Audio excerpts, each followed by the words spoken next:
No. You were on the ball today. Jesus, you were like going. You were just. This is probably. You were like again. This is probably the most succinct you've ever been. I wasn't bullshitting. I was like, man, you're just killing it on the show, and I'm the one stumbling over words and like being like cat twist, the cat that. Is it gonna be a spicy one? Can we get I real? don't know. I mean, I don't know. I Okay, mean, I have some things in mind that I would like to like, kind of throw out there, but who okay. knows? I'm I don't know where. open. That's what I'll just say. I'm open. I'm open for a fun night. What is up, everyone? Welcome to another special edition to the Rated G podcast. I'm your host, G. Terado. For those of you who have never been here before, welcome to the show. Here on the podcast, I like to sit down with friends, fellow artists, and we sit down and have honest discussions related to art, creativity, and we talk about other things in life. So, and while doing so, we just try to promote our craft and our business and all that. So, if you're into that type of content, please be sure to hit that follow, subscribe, ring the notification bell for so you're up to date on all the uploads, and check out the social media links below if you want to follow us outside this episode. And for those of you who have been here before, welcome back and thank you for your continued support. Joining me, making his uh, sixth appearance, Cares. uh, sixth official appearance, is my dear friend, fellow skilled artist, uh, educator, the one and only, formerly known as Angry Nick Mockoviak.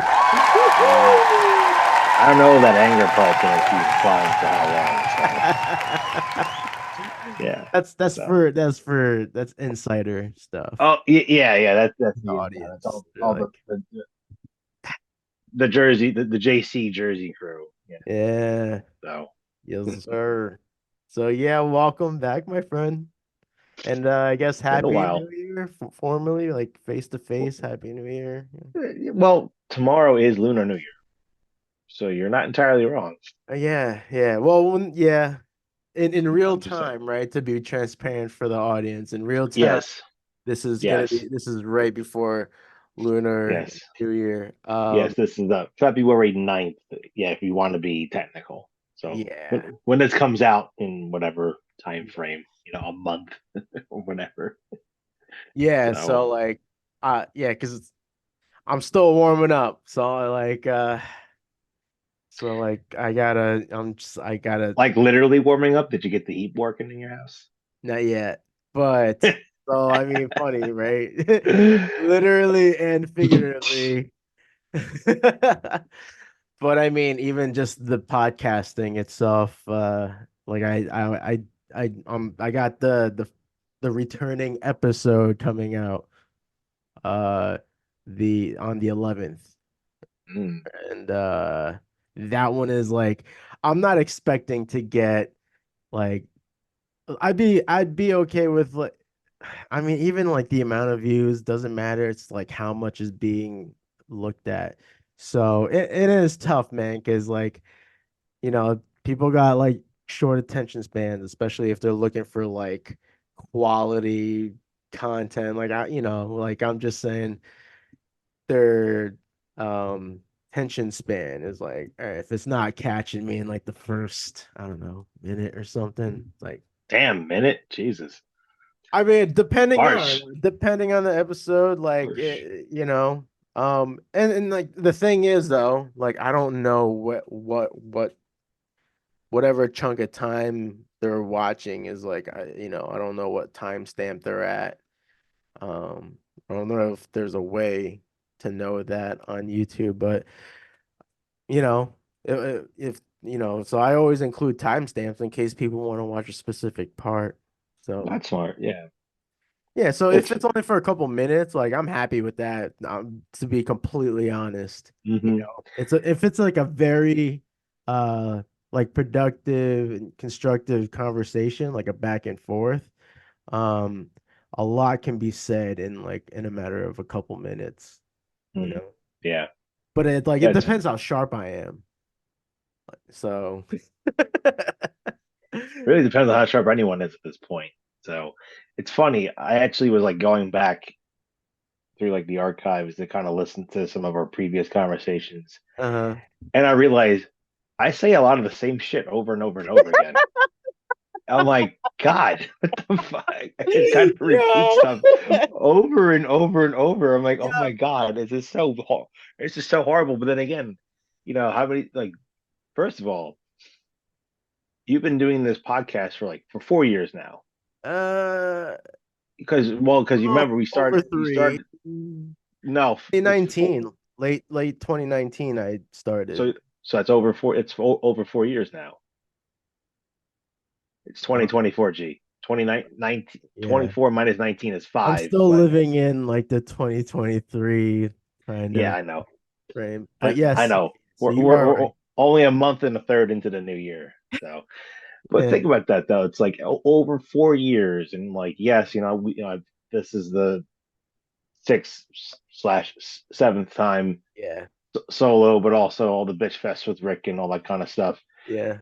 Yeah, I can't help it. I'm like, man, I just kind of let's just say the same thing over and over and over. I'm like, oh man, am I going senile? Holy shit! So, Well, you know what um, it is because there's a lot of gap in time. well, I think it's because like when we do get to I don't know. Well, I can only speak on my behalf, obviously, but like when we do this, I do like forget that this is a podcast and it's like you know what I mean. It feels so hmm casual that like Right. even though I'm holding a mic and I have headphones on, like so like I take it as like every if I'm like visiting Jersey during these conversations. Like that's kind of how I take it, right? So it's like if we hmm were meeting for a drink somewhere or whatever. Um, and yeah, like you have like repeated like kind of catching up But I bit. mean, there's a lot of repeating. I'm There like, is, but oh it's my okay. God. No, it's not. Oh my God. This is terrible. Oh man. So I'm I gonna just I'm kind of not glad, but it's funny hearing you say it now because of course I'm reviewing these right. and You're like, oh my God, like this motherfucker said the same thing he said like 2 years ago. I Jesus, acknowledge move on. I acknowledge it, but I'm not like, oh my God, not this again. Like, no, Right. man, it's just like I'm because I repeat myself all the time. I So know. I know. I do too, but I kind of realize that like with my own like family and friends where like sometimes I'll have like my mom tell me something or my brother tell me something. I'm like, this is the third time you've told me this. But I'm like, all right, I'm just gonna let it go. it happens. It does. So I'm gonna try to be a little bit more self-conscious in the future moving forward to just kind of continue threads that were in previous shows. But again, because I'm not like going back all the time and like Of taking course. notes of like being fastidious of like, well, I said Right. this about this, about this, and that. I'm like, well, I listened to the show and I'll listen to it once or twice, and then reality smacks me in the face again of like, okay, we have to take care of things. So Yeah. yeah, I mean, there's a couple things that have been on the old brain here. So last month I turned 40, which I thought I would handle it a little bit better. Not that I was bad with it, but it hit me differently Oh. because that was the first time like the actual feeling of like, wow, you're a little old. Because I remember when I was growing up, 40 was over the hill. Yeah. That was like the big thing. Like, oh, look, you're 40. You know, and it's funny too because like the other day I went to the high school to pick up frames because we're doing a townwide art show. So like So the high school art teacher, sent out some invites to the arts, the art department. I'm like, yeah, I'll be in the show. And I said, I'll pick them up because, like, the school's on my way on my travel date to my other school the other side of town. So I'll stop by for a bit, just pick it up. And she was saying, oh, oh, it's great, because, some of your old students want to come in and say hello to you. Well, that's cool. So, I go in, of course, do I recognize anybody? No, because it's been 5, 6 years since I've seen them. The one kid, the one boy, I should say, he's a man at this point. He's like, "Oh, I'm Mr. Mockoviak. Do you remember me?" I'm like, "No." I'm like, first of all, you're 3 feet taller and your balls dropped like hardcore, so I don't recognize you at all. It's funny. The boys, I have a harder time recognizing than the girls Mm. because the boys like go through that puberty once it hits, man, because now they're like 3 feet taller. They look like football players. They have like full beards and shit. The girls for the most part look more or less the same like now, but they're teenagers. So and the kids are like one girl. She looks at me and goes, "Oh my God, are you Mr. Mockoviak?" I'm like, yeah, for the last 40 years I've been. She goes, oh, you're 40? Wow, I thought you were like so much younger. I thought you were like 28. I'm like, God bless you. I love you so much. You, Hell you yeah. know, Those it's like so good. Like it yeah, it I it, really it does. It's that's reason, but since my birthday last month, I've just been a little bit more contemplative, mm, and just being a lot more I don't know, subconscious is the right word, but I guess more cognizant of what's going on in my life. mm, That's like when I looked in the mirror, I'm like, I look 40. I'm like, I don't like that. Like you dude. know, it's like, let me tell you, I was doing like my like diet, working out. I was doing so well till like November, Yeah.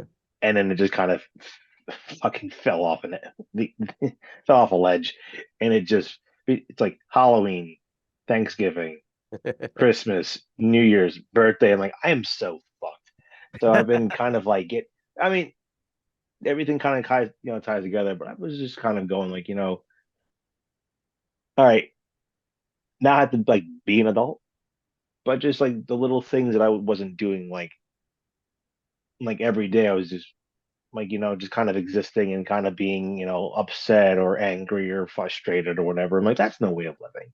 Mm-mm. Like you're gonna be angry and frustrated and livid at things, whatever. But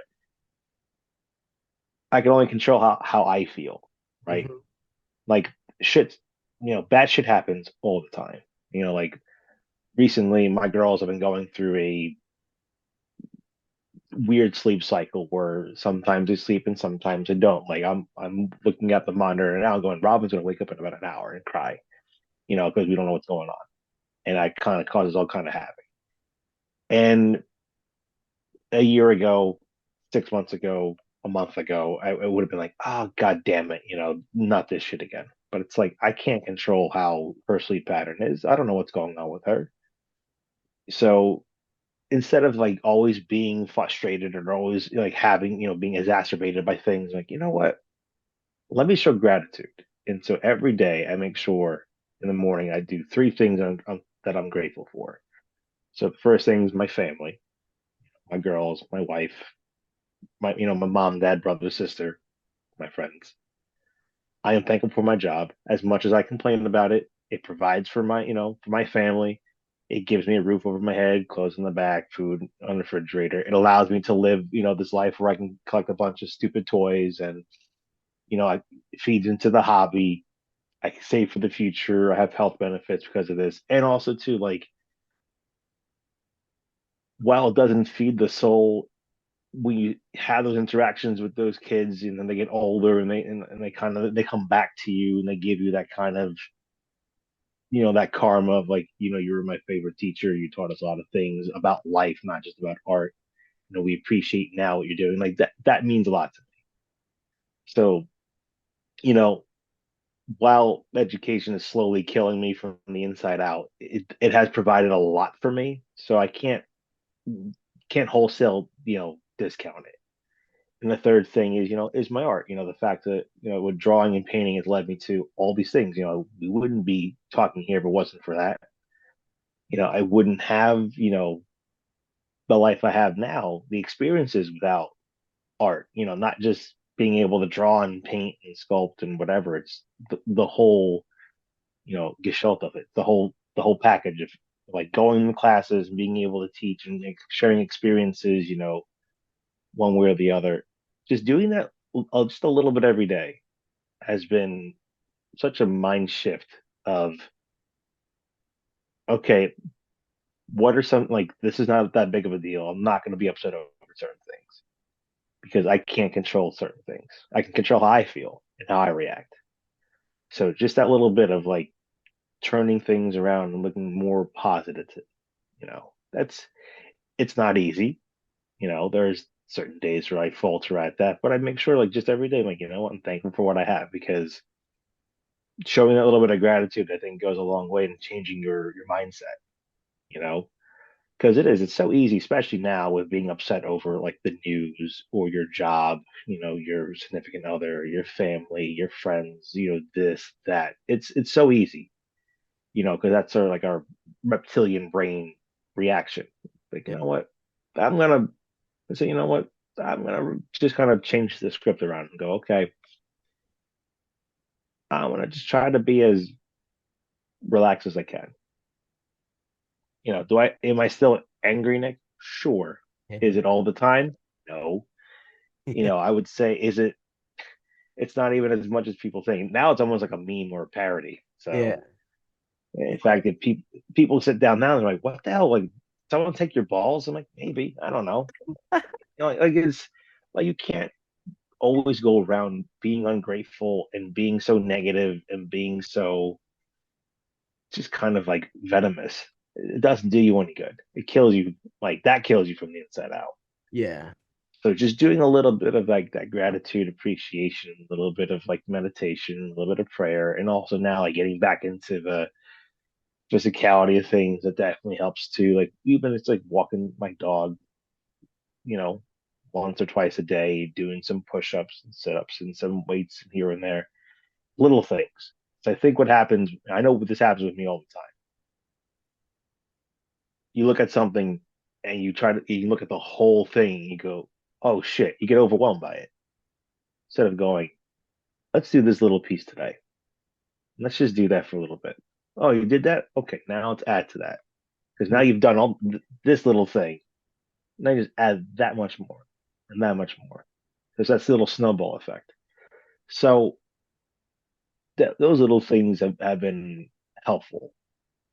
So take that for, that's just not even just art advice, that's life advice. Just take Yeah. little victories, little chunks, you know, the those little wins. Take them, appreciate them, and build upon them. And you'll be surprised. Like even just like this week of just doing some push-ups every day, I feel better. Yeah.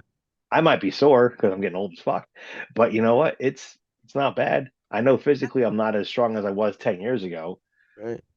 but I'm still not going to hide behind the fact that like now I can just be a fat fuck. I'm like, that's what when I'm like 70, I can be a fat fuck at 70, you know. But I got kids to play with, so I got to make sure like I have the energy for them. So Yeah. Well, this is the thing, and I try to like, because it's funny because I've had this like type of conversation, but just everything was just like whatever I said at the time and whatever the person I was speaking to said in response. It was saying the same thing, right? Because like I do believe like that, like what you're saying, when you adding on and everything adds on and you know grows incrementally and like um that you apply that to it applies to virtually anything. So yeah, to art, working on a drawing or a painting, spending 20 minutes on just that adds up and before you know it, you're finished with the piece. yeah, Same thing applies to exercise. you know, 20 minutes, not maybe not even 20, 10 minutes of Right. just like more hyperactive, something to get your heart rate up in that amount of, you know, as high as you can get it, right? Or Uh, even just moving. I mean, you don't even have to yeah. like get your heart fluttering. Well, no, Just but if you want to move. Just burn something, it's like, just right. get it in like, the 90s or something, like it doesn't have to Get be in the 90s. crazy. That's like that's still like resting period or whatever. That's below zone. But like, yeah, just like but so it applies to everything and like, even like just like nutritionally, like you add a little something healthier or maybe you start subtracting like the toxic stuff and so it's just being mindful of that. That's the key, like whatever age you're at. Um But I mean, so I'm just saying like I agree with you and like I'm just kind of now just trying to like put it out there like that's like the ultimate keys like you want to, you know, we're reprogramming our mind, right? Because we tend to Yeah. like always look at the dark side of things or like the, Right. the negative circumstances of things, whatever. But it's important to like start your day on a positive note. So whatever it takes to get to that point is what's important. So, whether it's meditation or, some sort of activity to, release endorphins and Right. all, those like healthy chemicals.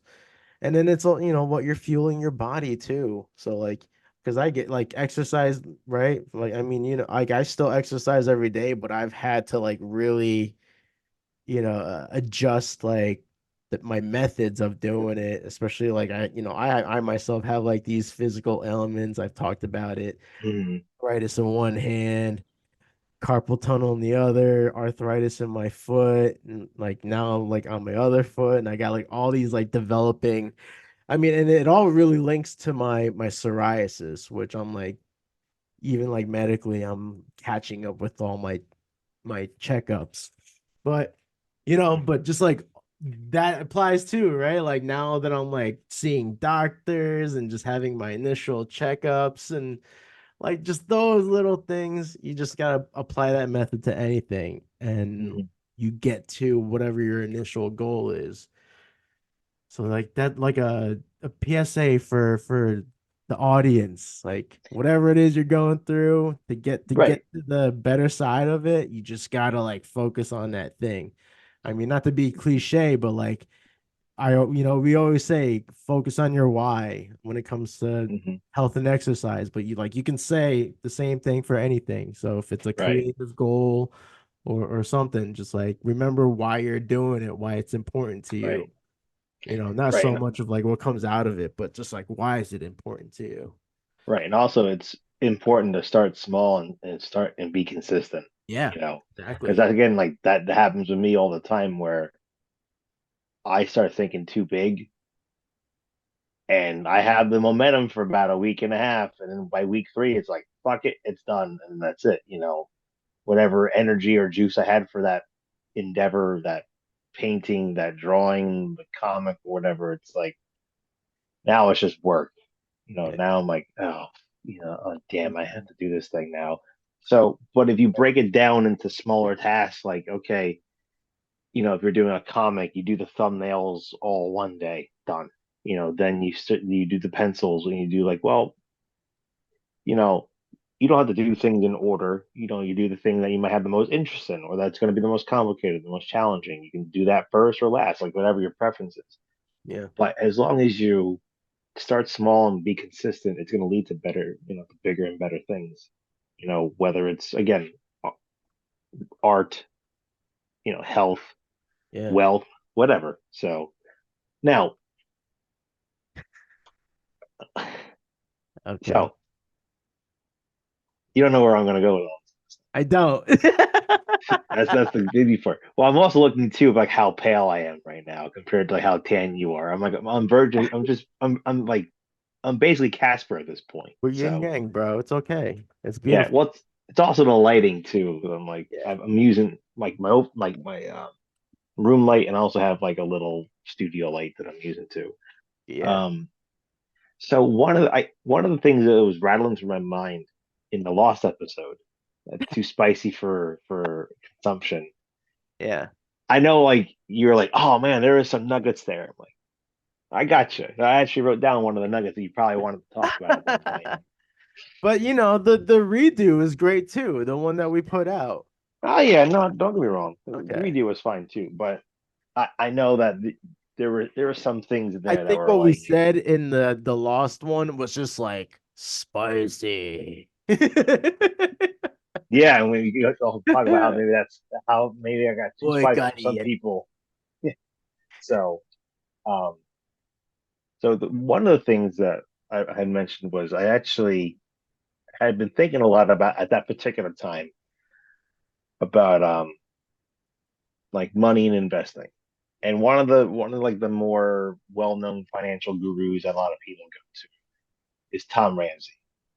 Tom Ramsey has this very sort of biblical approach to things and has like very common like very simple common rules of like how to accrue your wealth.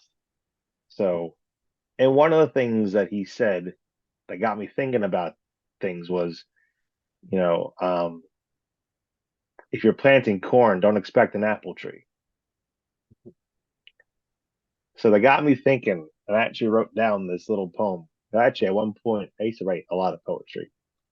I don't as much anymore. I might write like a snippet here or there and then kind of put it aside. So like, oh, maybe I'll illustrate that, in 25 years or whatever. But I wrote a little poem and I actually read it on that show. I'm gonna read it here. And it's called Harvest. And it's based off of this concept. Okay. So here it is. It's Harvest. Plan and plant your harvest wisely. If you plant corn, don't expect an apple tree. You grow what you plant. Be wary of planting different crops that need the same soil. One might grow more than you want. Be cautious of how you water your harvest and what you water it with. Using poison will cause your yield to decay, and what won't grow will die and kill your soil for future harvests. Basically, be careful of what seeds you're planting. And again, that's applicable to anything. If you're doing a lot of creative projects, they need the same soil to grow. So one of them is going to grow more than the other. Which one's going to grow? It's whatever one you give more water to, and it Hmm. depends on what you're giving it to. Like you can give it fertilizer, you can give it shit, you can give it nothing, you can give it sun, you can let it grow in the darkness. I don't know, but I think about that of like what are we planting as artists, as people? You know, if you plant negativity, you're going to get negativity. Hmm. If you plant positivity, you get positivity. Sometimes you plant positivity and it's negative. Yeah, sometimes fucking ice age happens and wipes everything out. Or you can't control the weather. You can't control if it floods. You can't control if you have a drought. You can't control if it's too cold, if it's too warm. But you can control the ground you put things in. You can control what you're feeding it. Hmm. So I thought, it's sort of like, oh, I should probably bring that back up.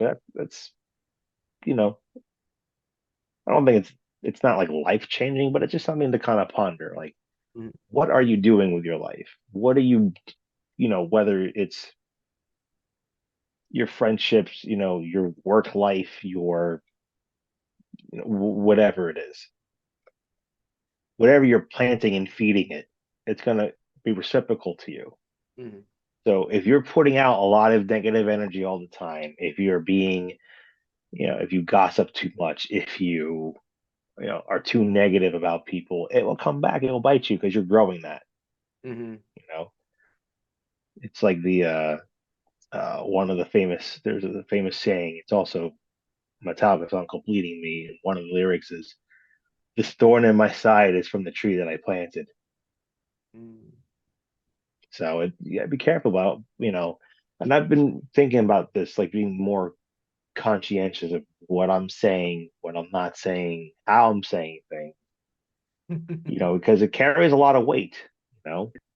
Uh, So sorry, I'm not laughing at you, but I know. I'm just I, pr- laughing. I'm laughing at myself because I'm oh, like, I know, like uh, because I don't know if you want to get into the video. it can be vague because I kind of, if it's what Yeah, I'm thinking, yeah. It I was hard. I It was spoke hard to watch. briefly and vaguely Yeah. about it on the return, like the episode that's Oh, coming out on okay. Sunday. Yeah, I was very vague and like I didn't want to spend too much time about it, but Right. Right. Because I mentioned there's been some discourse and it's like rough, made waves and yeah. So I that laughing thing that was like a coping mechanism. oh, So yeah. No, but I know what it I'm just was. I've been very reflective as well. So like a lot of things are like it's just funny that now we're having this conversation and Right. whether Because like that's I you was saying my shit or whatever, but like well, that is like the path I'm on as well, is like the right. mindfulness, the self-awareness. Like I Right. shared on social media, like the books that I've been listening Right. to. A lot of it is Anthony DeMello, which like, you got into quotes and stuff, and like I have quotes at Hmm. the end I was gonna get like, read off, but yeah, I've been Hmm. reading a lot of Anthony DeMello, Bruce, so Bruce Lee and Anthony DeMello is what I was going through, and just like yeah, I had to do a lot of self-reflecting, like, and that was said to me when I was speaking to someone about the whole thing, and I was like, like yeah, for sure. And the more I reflected on it, the more things added up. Like I can see like how things got to this point, and Right. I just just remember watching it and going, "This is a hard video to watch," and I had to watch oh it my three times. God, it's not. Yeah, it's It not. was very it was difficult to watch, and I'm going. I'm like, "Oh my God, are you just taking a Are you knee on gonna the." turn me up about it? Well, Do I I'll need to prepare myself for this? I don't know. I don't say slightly, but I think with something like that, like I don't know the timeline of all this stuff, but I would have waited a bit and be more. One thing we've learned is rational detachment. Mm. You can't control what other people do, Oh yeah, yeah, yeah. and it's also like I think about like what that was and the whole thing, and I'm like, if it's referring to what I'm thinking about of like just social media posting, I'm like, in my opinion, it was more like a question that's being posed. Like, is this okay? What is your opinion on this? And look, we're all gonna have different takes on it. Like you and I can have a whole like two like we can like let's just for example, abortion. You might be pro-choice. I might be pro-life. Okay. Now we could both post articles on whatever. Like, oh, do you think this is okay? Do you think this is okay? It comes down to sitting down, having a discussion, which I think we've talked about again. Well, we talked about this before. Yeah. We may come out of the discussion with the exact same viewpoints, right? So like you're still pro-choice, I'm still pro-life. That nothing's going to change. However, what does change is why you are pro-choice and why I am pro-life. So then I can understand more your perspective on things. Going, oh, that's why he thinks that way, or that's why Nick thinks that way. You understand more where that person is coming from because they're bringing their life experiences, and they're bringing their, worldview into what's going, into that position. Those things aren't being done. It's you're guilty, then you might be able to clear yourself. So that's what I'm like. All right, I don't. Again, I don't know when everything lines up. I'm like, I might have waited a day or two and being like, sorry, but not sorry. But I'm also an asshole too. So I mean, but no, but more seriously though, would have been like, okay, like I understand where you're coming from. I still have this, but I still am. It's not meant to be disrespectful. It's not meant to be this thing. It's just I'm questioning things. Like Mm. again, I'll question things about the things that I. that I believe too, or the things that I hold near and dear to me. Like nothing is off limits. Like nothing to me is so sacred where it can't be it can't be good and bad at the same time. So, but I think we'll put a button on that, move on. And there's no liquid death. I'm so disappointed in you. Oh, I know. I didn't leave the house at all today. Oh man. Just been sitting right here editing and stuff, and Mm. luckily I got some pencil work in today.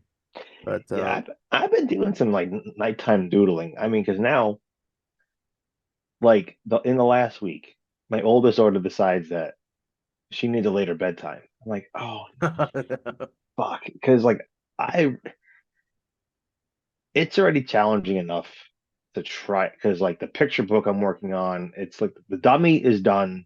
It's pretty much good to go. I've got the paper for it, but like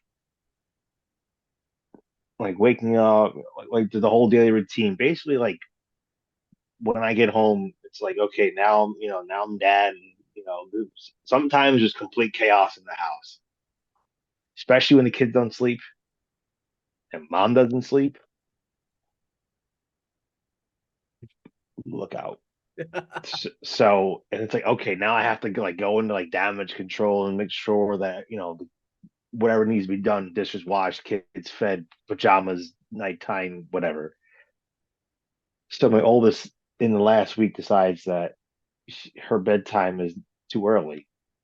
So now it's like 20 minutes later than it used to be. So I'm like, now it's 20 minutes less than I used to have to work.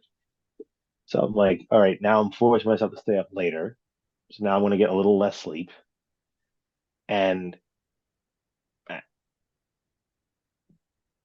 when I had talked to other creators who have young kids, they also the same thing. Like, yeah, it's tough. It's a very challenging balance. Where if my job was just to sit home and like to draw or paint, if I was a freelance illustrator, it's a lot easier. Or I was working some bullshit job, like not bullshit job, but like a less people intense job like UPS or FedEx or McDonald's or whatever. It's a lot easier. But when you're always on, and you're dealing with people on a one-to-one basis all day, every day, and it's draining, and then you come home and you have to deal one-on-one with one, two, three, whatever people. Like my mind's like I can't focus and figure out what I want to do. So I just now just do these like little bullshit sketches where it's just weird. Like I'll show you one that I'm doing at night. It's wild. And the sad thing is this is not even like the wildest thing I've done. This is like I I don't know what the fuck it is. I don't know. I'll go closer. pretty So it's just playing with texture. I don't know. I It's dig just it though. You know, it's that's weird shit that honestly, I've got a sketch in my sketchbooks. There's like weird shit like this too, where it's just like random animals, and well, this is more goop, but yo, wait, did you just say goop? goop, G O Yo, O that's P, so funny, dude, because goop. like I just posted on on the Rated G Instagram account. Uh my buddy's I posted his clip and he calls his work goop also because like Yeah, it's like this dude, it's actually like the similar style. Like it's a lot of like mixed like parts and like like body parts and all this yeah, stuff like just gooped up. But like that's it's, what he said. Like he called it it's that. goop. I was like, so funny you said that. Yeah, I mean, well, one, I did see that. I did see that clip, but I mean, it's just goop. These are just goop drawings. So, but it's like, yeah, I have like all these like weird little sketches of like animals with like it's like a bunny's head, but like it's got like stale antlers, and then like the bottom kind of fades into sand. I'm like, and this is sober drawing too, my friend. This is no. nothing. This is just me just going, okay, I'm playing with texture. What can I put here? Oh, this reminds me of like a duck. So I'm gonna make a duck. Okay, well, what if I did this little doodle here? Oh, this looks like concrete. So let's make it a brick or whatever. I don't know, man. Sometimes it's good to just let It, your mind wander and just it's the let. work of Mr. Boo, bro. Yes, it is. So I have to go and actually post more shit on there. I just have to post more things in general. But yeah, Yeah. it's like going through that and kind of curating like what I want that to be. Because I don't know if I jumped the gun on posting that. I'm like, let me just post it now because I already know I have some ideas that I'll get to eventually in the next, I don't know, X amount of time. Yeah. So, but but but like shorting out here in my brain. Where's it going with this? So like originally when I set up the Mr. Boo account on Instagram, it was done for a couple of reasons because we had talked about before, um, diversifying, your brand. So and I felt like a lot of my stuff is a little too diverse. Where some people know me as a bird guy, some people know me as the Godzilla or monster guy or the kaiju guy. Some people I'm the Captain America punching it in the face guy. Others I'm the skull guy. So there's all these different you know concepts, and they don't converge quite nicely. Because they all have different audiences. So Yeah, the but one reason why it's I know it's like, it's all me, but yeah. I felt like again, it's brand confusion. Mm, Like if you do too many things that are too different, at least to me, like that's why you need to separate church and state a little bit. mm. So partially with the Mr. Brew account, that's like the more like rock and roll account, the skulls and more maybe the macabre kind of things. And again, I had talked about before, where people will Google you and I don't want like here's a picture of a dick being split open with teeth.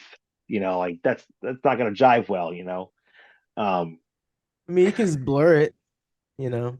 That's what but Mr. What's his name? Beeple does mhm. that. He just blurs out any profane parts of the image, but I mean, And I don't know. I don't know. To me, that's cheating. I don't know.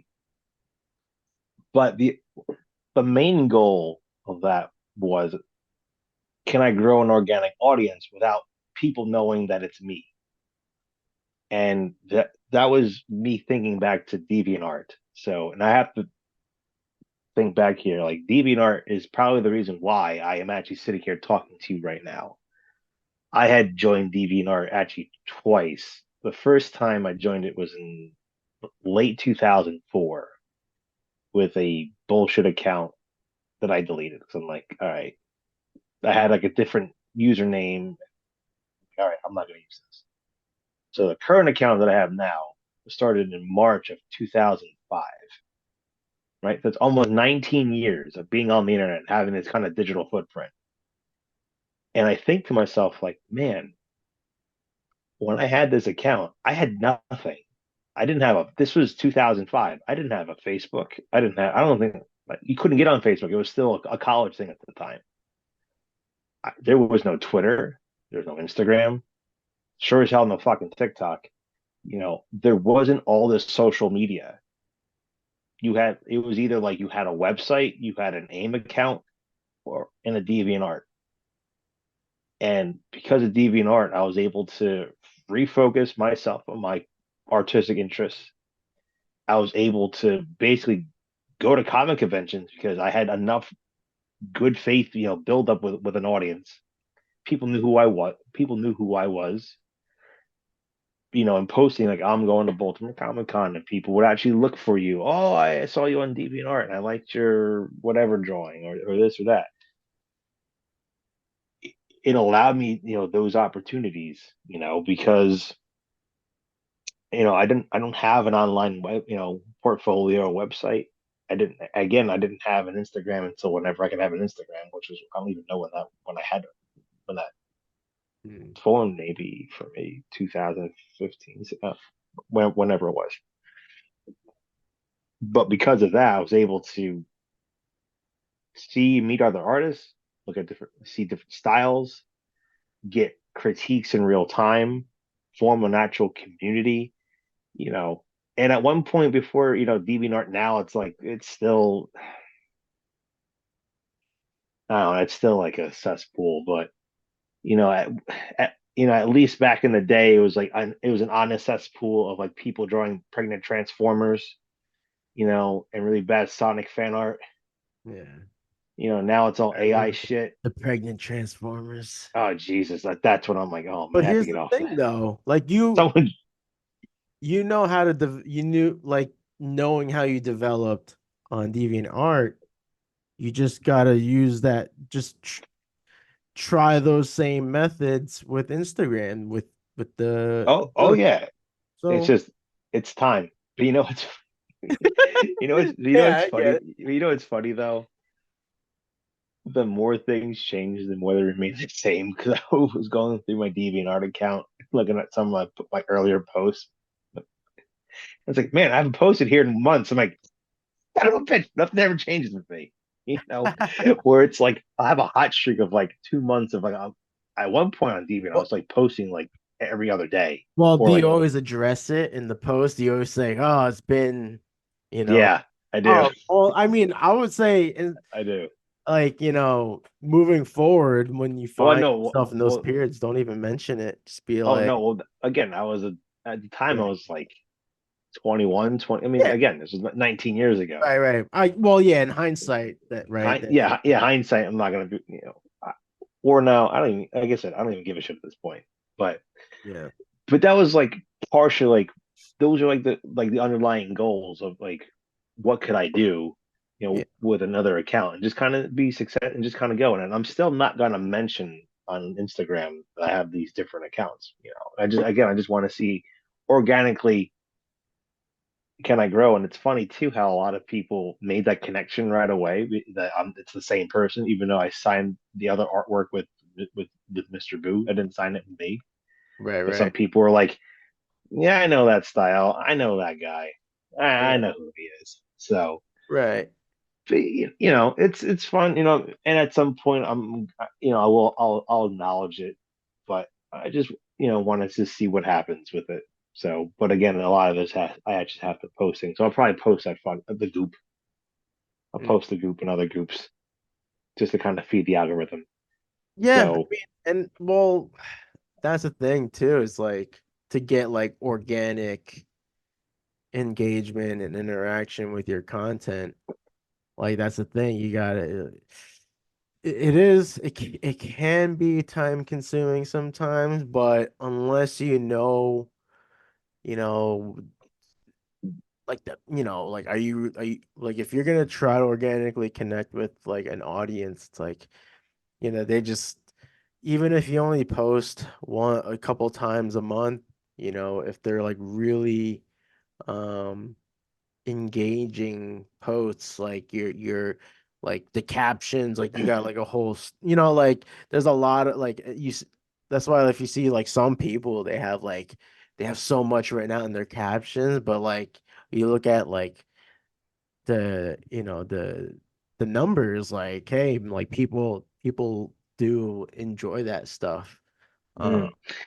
so so it's but it's interesting. time consuming, if you It, don't know what it you're. is. So it's interesting you mentioned all that. So one of my favorite artists right now is Jason Edmiston.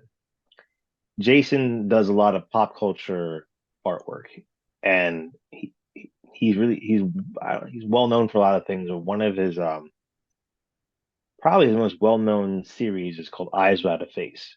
And that is it's a very tight cropping of different pop culture characters of just like their eyes in the immediate area. Mhm. So like that was a challenge because that was presented to him by Mondo when he started this 2015 was how can I do a portrait of someone or something with the least amount of visual information, but it's still recognizable. So he kind of concocted the idea of, well, most organic organisms, creatures, whatever, have eyes. So, and he's done this for 9 years, and he's done, I think, close to 400 of these portraits, and he has like hundreds more planned out. So I went down a little rabbit hole of like listening to him on different podcasts, and goddamn, you talk about like a master class of like of art business knowledge. Listen to Jason talk. You will learn so much. Like That name does sound familiar. so, We're about to look this. just to kind of like give you some things. So the one show that he was on, he was talking about monetizing your artwork and what are some different ways to do that. So most of us are like, well, you do the artwork, you hopefully sell the original. And he's like, well, so like say with his eyes series. So there's the painting. Okay. So that's one product right there. Okay, his original artwork. But he's devised such a way of making as much money out of one image as possible. So there's the original artwork. That's like the big buck though. Big bucks right there. He'll do a pencil drawing that he transfers to his surface. So he can sell his pencils. So that's the second thing. He'll do a print, whether it's a cliche print, screen print, whatever. So now it's three. So right there, if you can't afford original artwork or pencils, you can afford a print. So right there's three tiers of people who can buy your stuff. But now, oh, can I put this on a sticker? Can I make a keychain out of it? Can I put it on a shirt? Can I license? We'll get into licensing in a second. Can I put it on a mug? You know, can I make a art book out of this whole thing? So talking about just how like you made the artwork, get your bag for it. You know, there's no shame in whoring your artwork out. Like if you did the work for it, get paid for it. You know, so it's like, oh, it's like a simple thing, but again, how many artists, like how many people do we know like don't do that, right? Where you have to look at things and go, well, yeah, I can multiple avenue from revenue streams, right? Mhm. So another thing he talked about, I was gonna say you're describing a vendor right now. It's like that's what like I mean I don't do the trinkets and stuff like that, but I mean um right, yeah, I mean everyone is that is like the tier is like right, you know right, it always all right, goes down to stuff like that.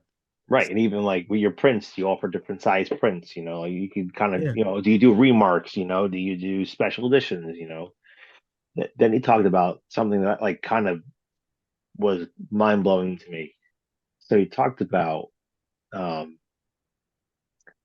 license artwork because he does a lot of stuff, for like these big IPs, Marvel, DC, Universal Monsters, different horror franchises, and he talks about like, yeah, he approaches the license holder of the IP and asks for the license for it so that he can produce artwork. Because he was describing like one of the things he did for Halloween, and I wish I remember the podcast it was, but it was like insane. Of like he held the license for this image, so he's not the IP holder, but he owns the image. So like, so let's say like, okay, like he does a Halloween image of Michael Myers. So he approaches the IP, the license holder, say, hey, I want to make sure that I get, how much is the license for this Michael Myers piece? Here's the spec piece for it. I plan on doing this as a blah blah blah blah. So he'll get the license for this, for Michael Myers for Halloween. He'll do the painting. So then he's got the same thing. Like he can do the painting here, and then he can sell the pencils, sell the original. He can do the prints of it. But then if like say a company like Cavity Colors or Mondo or Ghost versus Ghost wants that image, they have to pay Jason the money, not the license holder, because he owns the image.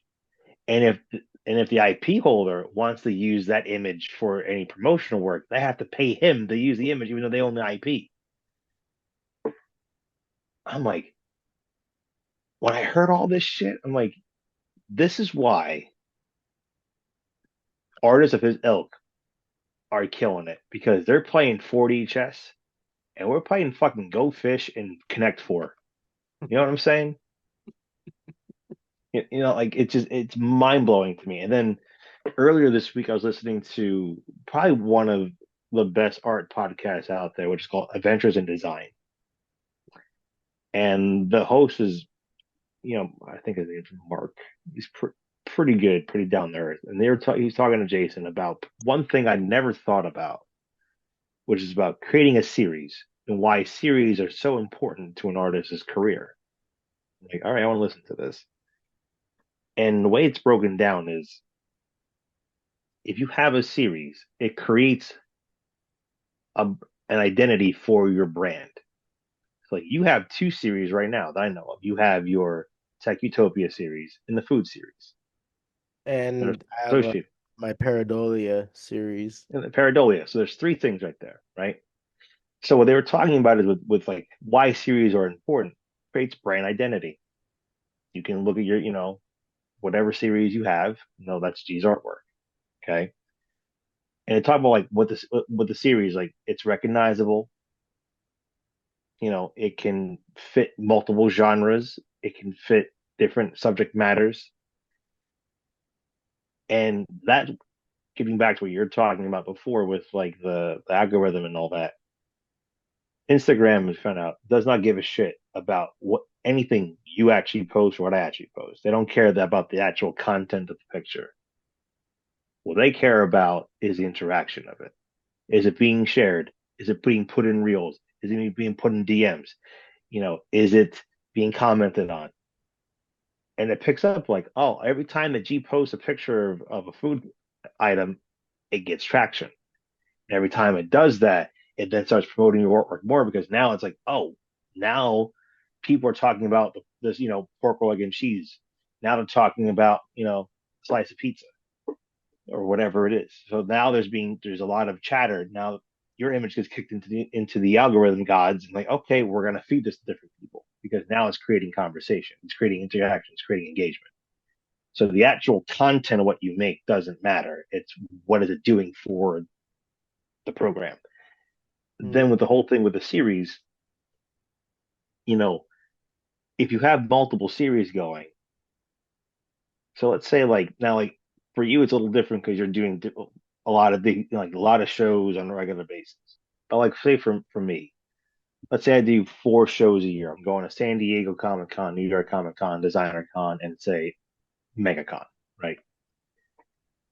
So I'm going to these 4 shows. Instead of worrying about, oh my God, what am I making for San Diego? I can go, well, I've got my food series. I'll just pick local foods in San Diego. There's my prints there. There's my original artwork. If I'm going to New York, all right, now we're doing some pastrami and rye, some pizza, some bagels. Or if you're doing Tech Utopia, like you come in with a series, you're making 2 or 3 pieces for that series, or one, whatever it is you're doing. And if you get bored with one series, move on to another series. And they're talking about the series. Like, let's say you have 6. Not that you like need that many. You're gonna have a couple that just suck and don't do anything. They're dead on arrival, but you want to do it anyway. Fine. You have 2 that are like all reliable. They kind of keep the lights on, the engine running. They do the job enough. And you have 2 evergreens that are like that's your money right there, and that's where the most engagement is. So just listening to that conversation of like having these series, why it's important, having like also too it creates consistency. People know that you're like there's all these different things for it. It was very eye opening. Going oh, and again, it's so simple. It's so simple, but yet mind boggling to me. I'm like, well, this is why I'm an elementary art teacher, and this is why these guys are, you know, have worked for 3 to 4 years out. That's incredible. Like they're booked for 3 years on Yeah. gigs. So it's like, man, you think about those things and go, oh, what am I doing? Like, what do I need to do? So I was thinking about that. I'm like, some series ideas, but also like talking about the series, like it has to be consistent, at least um visually. So like his eyes are the face, the cropping, the ratio of the crop box is the same, has the same kind of border background. He does one where he paints on paint swatches from like Home Depot, you know, visually, aesthetically, it's the same. So you know that this is this part of this series by this artist. Mhm. So you can associate like, your Tech Utopia, you can with G Terado. Like you can associate that because visually everything, at least like paper wise or whatever, is the same. The content of the artwork can change, but visually, aesthetically, you know what this is.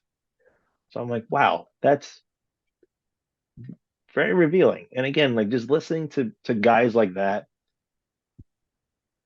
being so open and honest about how they're successful and being willing to share that is also just amazing too. Because how many artists do you know like hold on to their secrets? Like, this is mine, you can't have it. He he. It's like, oh, fuck Mm, you. I Like honestly, I can only, mm, I may be able to think of a couple, but for the most part, a there's lot a of the few out. people, a lot There's of a the few people out. I follow, like, are pretty open about, you know, just their, just how they got things. Like, if it had to turn into like a conversation, I'm sure that's when you just meet up with them. But no, like the people I follow, I don't know. I haven't gotten that vibe in a while. There's one person I can maybe think of, but I mean they're not successful on that. They're not on that level. But just the idea of withholding like helpful information for that could help somebody else that's like an aspiring type. Um, it's like, well, why Well, not? because it's competition. You don't want the competition I of like, get oh, it, like, but like, yeah, yeah. I like to me, I don't know. Like to me, it's so silly. I'm like, yeah, again, my whole job is to teach yeah, kids, like different ways to visually problem solve something. So I'm not going to be like, well, I'm not going to tell you how to create, a gradient wash and watercolor. Like that's my fucking job is to teach you that. yeah, It's like I can look at some artist's work and reverse engineer it. It won't be as good, maybe, but I'll at least know, like, oh, you're using watercolor and gouache and ink and whatever and color pencil. Like, I can figure out what you're doing. But yeah, I mean, maybe not as much with that gatekeeping, but it's still there. There's still people yeah. who are like they No, want I agree. the aura of it. It's Yeah, like yeah, I get it, but I mean, dude, it's 2024. Like, I can have AI spit out your image too, and I was just gonna say, yeah. I mean, if you don't, I mean, if like someone's, if you don't, I don't know. I can't formulate what I'm trying to say, but like they're either way, they're gonna find out one way or another. So like, right, like I said, why it won't. withhold that stuff? But There's people are silly these days. they're G, that's why. jerks. Yeah, I get it, and like I get the competitiveness too. Like I have a right. little bit of that in me as well. But at the Well, end of the day, you know, yeah, we all do. I mean, technically, we're still competitors. Like all artists are. We're all competing for a very limited amount of dollar space. Because again, this is something that's going to upset people, but being an artist is a luxury job. You don't need to own art in your life. It's not necessary. You need food, yeah, you need shelter, you need clothing. yeah. Well, that's when you start really working on your audience, because when you find the people that like Right, look f right. Look for that kind of stuff. But it's like, I think a lot of artists feel that it's ego driven to a certain degree of why they're upset. Like, why aren't people buying my work? And there's different uh, reasons. yeah, There really is. But if you start to just detach, again, rational attachment, it's like no one needs to own the goop drawing from me or a Godzilla drawing from me or, a hamburger drawing from you or, you know, you know, a pinup portrait from another artist. They don't need to own that. They want to own it because it resonates with them. It speaks to them. So that's also like why we do the things that we do. It speaks to people on different levels. Yeah. So, and the fact that like people are willing to part with their hard-earned money on something that's not really a necessity speaks a lot of volumes. So, we have to keep that in mind of like being humble about that, that people are, again, are willing to go, hey, can you make me a picture of a blue jay? And I will give you money for it. Yeah, I can do that. Yes. And or whatever. Like people, like we have, how as artists need to kind of take the ego out of it a bit and like realize ultimately we're vanity creators, but appreciative of that though. And I think some people get a little too upset because they're not buying the Darkwing Duck picture, or they're not, they're upset because their $500 Darth Vader comic cover isn't selling. It's like, well, yeah, find your audience for it, and also realize too that it comes down to it. It's like, what's more important, that Darth Vader picture or having food for a week? Yeah, but that's a very particular audience, like Well, demographic. just in general, like again, just in general, like just Gotcha. take that out, take the thing out, like like do No, people like what was I'm saying, like anything like in this art and craft world, books or even like books, right? Novels, novellas, pamphlets, whatever. Do you actually need a book? right. No, you don't. You don't actually need it to survive. So you need food, water, clothing, shelter. Everything outside of that is vanity. Toys, computers, phones, all that is vanity. Then would Right? like hobbies be a vanity thing? Yeah, yeah. Hobbies is vanity too, right? Because again, do you need a hobby to survive? If Maybe. we're if, no no, if you go back, right,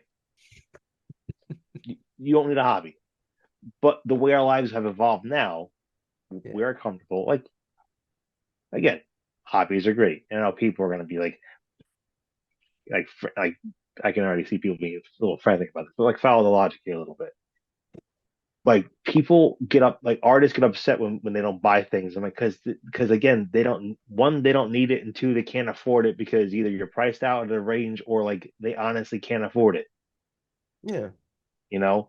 And we don't understand as artists, like yeah, like people don't have the money to buy, you know, a bookmark or a sticker or a print or a T-shirt or even a designer toy or whatever.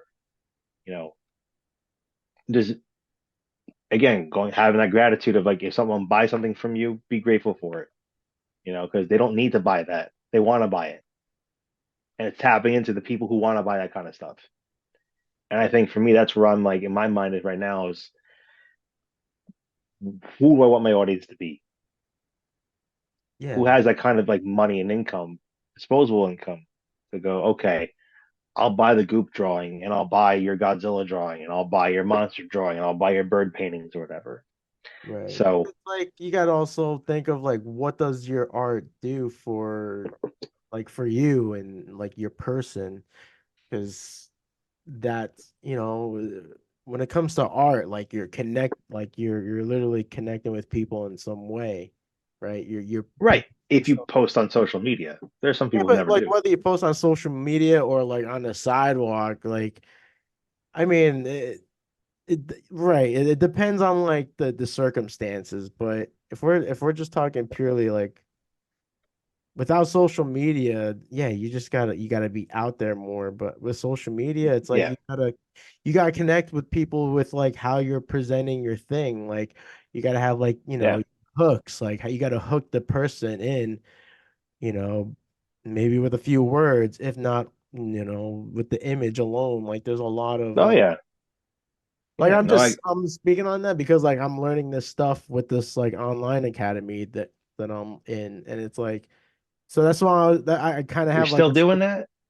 I took a break, but like I want to finish some of the lessons because there's a lot of Okay, helpful stuff. It helps me like dig deep about like like why I produce the art that I like to make. So that's why there's like a right. lot of that type of content going out like in recent times because I'm trying to hook in like my real audience, like the people that like enjoy that stuff enough to like invest in stuff like that.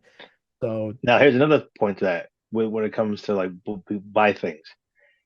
Is it, not even are they aiming buying for it like because of I'm the not work? aiming for the buyer. I'm aiming just Well, to no, connect with somebody and but that's what I'm saying now. Like, we connect. Is it the work or is it you to connect with? both. Can it be one or the other though? Can people buy work because they connect with your work, or they connect more with you? Well, when you're 'Cause, saying yeah, the work, like, are we talking what goes into it, or are you saying the the product? final product. You're at your show, right? So, do people buy things?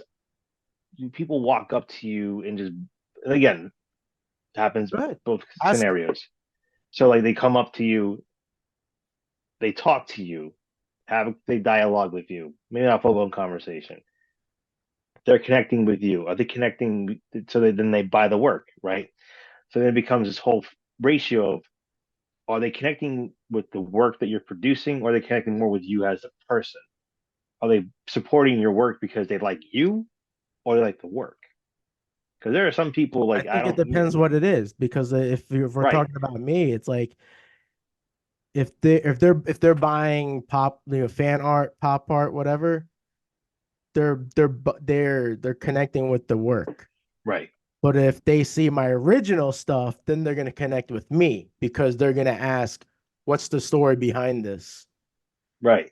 And I think And that's a problem that a lot of artists don't have. They don't connect with you as the person.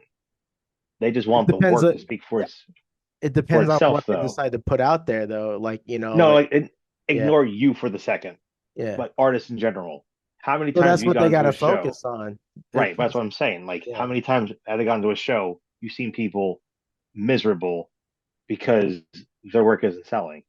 It's because they're relying too much on the work, not you mm, as a person. You right. know, like you have to be this total package. Like, you don't have to be the obnoxious carnival barker that I once was years ago. But if you start connecting with people on that level, like on a personal level, they'll be invested in you in whatever you do, whether it's pop culture or not. But a lot of artists don't realize that. They just, excuse me, they want the work to speak for itself, and that's sometimes, most times, that's not enough. Yeah, Because well, that's again, on the artist though, because like but, but again, like, how many like people do similar things of like, I'm sure there's plenty of people who do things about dystopian futures with technology, and people who paint food, people who paint hands that I look like people. mean, But globally, it's I guess, but I mean, if if I'm just speaking from because they connect with experience. you.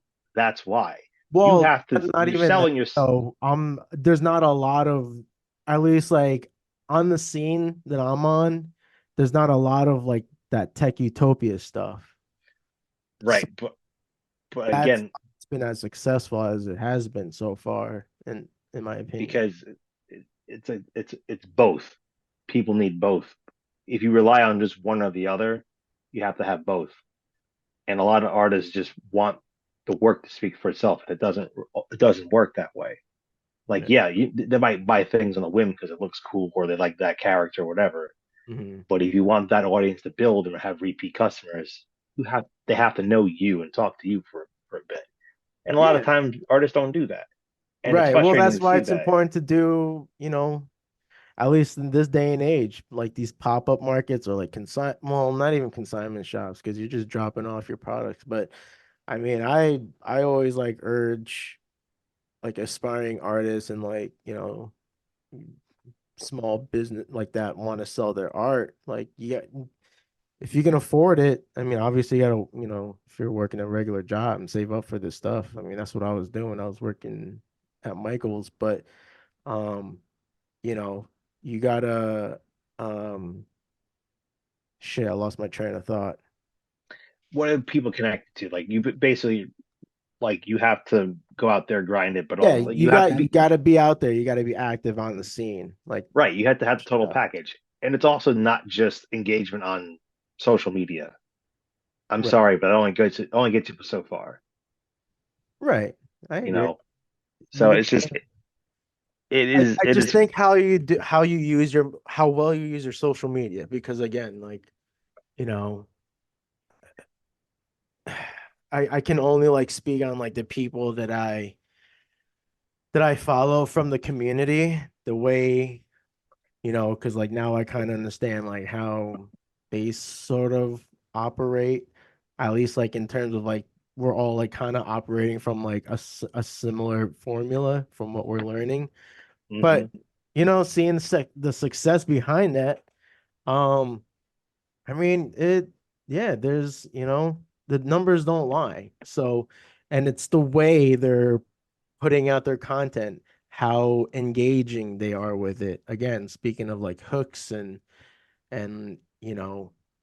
asking questions for the audience. Like, I mean, you don't do it all in one thing, but there's like all no. these different methods to like, like what's, even just like what's the messaging here in this post? Like, what am I trying to do? So like, like you see a lot of like other like producers and like all these people like talk about like split. It's kind of like making a workout regimen for the week. It's like, all right, this day is, I mean, it's kind of like how I schedule my workload, but it's like, all right, this day is just talking about the message of the art or the product. And then this day hmm is like, the story behind this. And then this day is like, all right, I'm going to get personal so that the consumer can get to know me a little bit and why I made this business or whatever. So, it's a lot of planning, honestly. Um, but So let me ask you a question here. yeah, Ultimately, what is your goal in the long run with art? What is your goal? with art, Or just yeah, your career. What is your goal? What's a goal, your goal? What are some bucket list items you have? What are some things that before you leave this mortal plane, you either oh, want to accomplish, have tried to accomplish? What do you want people to kind of remember you for? um, I think just for like the work I produce now, like I'm happy with like the type of work I'm creating. Um, so I mean that's the ultimate goal is being able to do what I'm doing now. But the next goal is of course trying to like make a living out of it, being able to pay, not pay rent, but invest that into my mortgage and stuff like that. So so that's like the ultimate goal, really. You ever feel you romanticize the idea of being a full-time artist? I know that's one thing that I really struggle with, Are you and taking I notes? no, I'm drawing right now. No, I'm Okay. working on the goop. Working on the goop right now. What is this conversation? Are you not entertained? No. No, I'm working on my goop here. Helps me to think a little bit. I know, like Um, because I had talked to a friend of mine, mhm, and I was mentioning like my work environment. I'm constantly around people who are just very down and negative and emotionally and mentally drained and beat up. mhm. So I romanticize the idea of being this full-time artist and working at home and drawing and painting all day. But I realize that But it's not just that, my friend. it's not yeah, That's why. it's not just that. And like, and Yeah. also just understanding too, though, like it's a lot of fucking work. Yeah. It's not just drawing and painting. You have to go and post on social media. You have to go and go to shows. And then if you're selling, you have an online store. Now you have to go, sell things online, package things and mail it out and make sure your things get, tracking and all that kind of stuff. It's around the clock.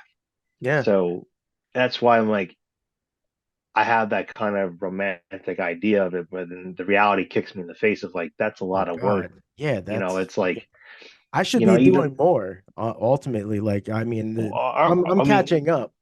So shouldn't we all? I mean, even like my yeah, own, okay. I you mean, know, sure, but I'm just, but I'm just being really honest with myself is that, I mean, because I hate playing like a victim, so that's why I'm like, I'm like very wishy-washy. Like on one hand, like I'm aware like of what needs to be done. Like I mhm. do believe I can definitely um not like add more project, but just like the amount of like intent on the stuff I'm doing right now.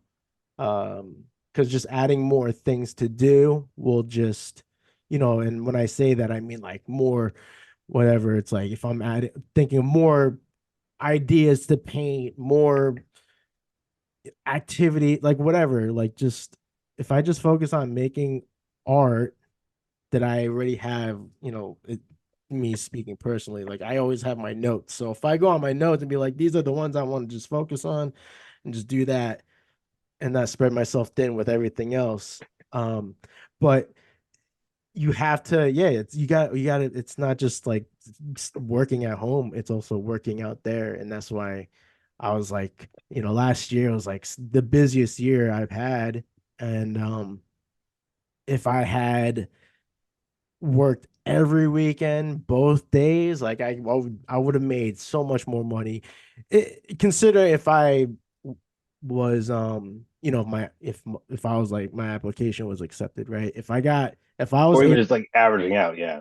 yeah, because like I was like, because it's also like what I could afford at the time. So, um, I was doing at least almost every Saturday. I was doing at least like 3 weekends. But when I say weekends, I'm saying 3 Saturdays. Unless Hmm. I'm doing a whole weekend event, like there's like all those different things. But Yeah. I talked to other vendors and they're doing 3, 4 days a week. They're sometimes doing traveling ones, but like that just all depends on I guess, the levels of success of their business, whether it's crocheting or painting or jewelry making or photography or whatever. Um, Yeah. but yeah, so being a full-time artist, it does require to almost be like a full-time creator too, because again, bringing up social media, now you gotta like create content that will Be grab, engaging. be Yeah. engaging. Yeah, we'll get people to comment because you asked a question or you said something that was so relatable that people were like, "Oh, Yas Queen." Yeah. But like, but that's the the game, and it's all easy said than done. But Well, yeah, and again, like I said, like for me personally, going, well, I would love to do all this stuff, but I'm like, because like I know full-time artists yeah, that do what I do, but they're more active out on the scene, but they got kids too. So like sometimes I'm like, damn, power to you because you got kids. So like being a full-time artist, vendor and right. I entrepreneur. think at that point, if like that's your full-time job, it's slightly easier. It's a little bit easier because at Well, least it's then like like, you're it's the thing you've made full time is the thing you love doing. So like that's right, like that makes it a lot easier instead of like, okay, now I'm like, working a 9 to 5, and I got to come home and I got to be like be the parent, and then the time I have to work on my craft is when everyone's asleep. yeah. It gets to be challenging, but also it gets to be an excuse. It gets to be something easy to get out of. Okay, I don't. Oh yeah, sure. No, I don't have enough time for this. And like, no, that's an excuse. You know, and I'm saying this for my own self, Yeah. or I've been very lazy because I'm like, well, I'm tired and I had a long day. I haven't slept. My wife's mad at me. My kids don't want to go to, aren't. whatever, kids at work, it's all excuses, you know. And even if I'm just getting in like 15 minutes a night, sometimes that's enough to kind Yeah, of get of course. going again. And that's what I've been telling people too. But I tell people I'm really just telling myself the advice, even though I'm giving it to other people. But I'm just like, telling myself like, yeah, you need to draw more. You need to draw more. It's Yeah, kind of yeah. like Well, reciprocal advice, a lot of times we what is it, project, right? Sometimes or a lot right? of Yeah. times. And I've just, like I said, like this whole time I've been more just like just more conscious of like, okay, what do I want? You know, my goals now. What do I want? And eventually it would be fantastic to be like, I can provide for my family with my God-given skills and talents and abilities that I've developed and cultivated over time and whatever was just bestowed upon me by the universe, right? Yeah. I know that's very far-fetched, and I know that, but I still have that hope. I also like for me, what I would like to do, would be more and just like I don't think did I ever explain how I actually got into drawing and art? Did I ever do that on the show or no? Probably. I was inspired by Garfield, like Jim Davis. I wanted to be a cartoonist when I was a kid because I liked creating characters that people connected to that make you feel better. Because even if it was for like that minute you read the comic, it took you out of the world that you were living in at the time, like whatever BS you would escape and watch Odie, watch Garfield kick Odie off the table and or whatever the case may be. I wanted that. I wanted to create something that people could attach themselves to, but also like could feel good about. Yeah, I probably got this is later. So just like the whole his drawing style was so simple, but yet so elegant.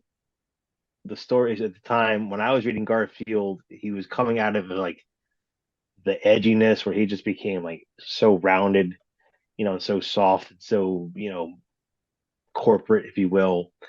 But there was still some bite to Garfield back then when I was becoming a fan. I love Garfield. I just consumed everything Garfield. Hmm. So I had the books. I got them from the library, from the Scholastic Book Fair. I watched Garfield and Friends on TV. Like I was head deep in Garfield. So, and then me just trying to draw Garfield over and over and over again, got that going. And the other thing was being that I my dad was a very staunch Catholic, still is. Wanted to raise his family right. There was this whole series, a whole group called Focus on the Family. They were about promoting conservative Christian values, and of course, my dad being the good Catholic that he is, raising his three children. Okay, we're gonna do this kind of stuff. We're gonna try this stuff here. So there was a series that was on TV, which I didn't realize it was on TV because we bought the VHS of it. It was called McGee and Me. I don't know if it's like ringing the bell or not. So McGee and Me, it was a show where you had the like dual protagonists. You had the one human character, and then he was an artist that drew a cartoon character called McGee. Okay, so they would have these kind of congruent parallel adventures where if the human character got into a fight with a bully, so the McGee, the cartoon character, and they would have like the story would play out, and then eventually they would resolve it, and at the very end be some kind of like little like Bible quote, right? So the character's name, the artist, his name was Nick, and this is my dumbass thinking at 8 years old. Well, his name is Nick, and he can draw. My name is Nick, so I can draw. So take that and then put that with like this budding interest in Garfield. That's where this whole thing started from. Was just watching McGee and Me and reading Garfield. You know, it just so like when I think about like the things that I will like to accomplish before I part this this third rock from our medium-sized yellow star is I would like to I think ultimately when it comes down to like my art would just be remembered as someone who was unselfish in their in their knowledge and skills, someone who made a positive difference. Garfield made such a positive difference for me. I could feel like crap and I could read that comic strip that, want taking me 10 seconds to read and made me feel better. That was the euphoria. And that got me addicted to like I can make a drawing and make people feel good or make them feel a certain way.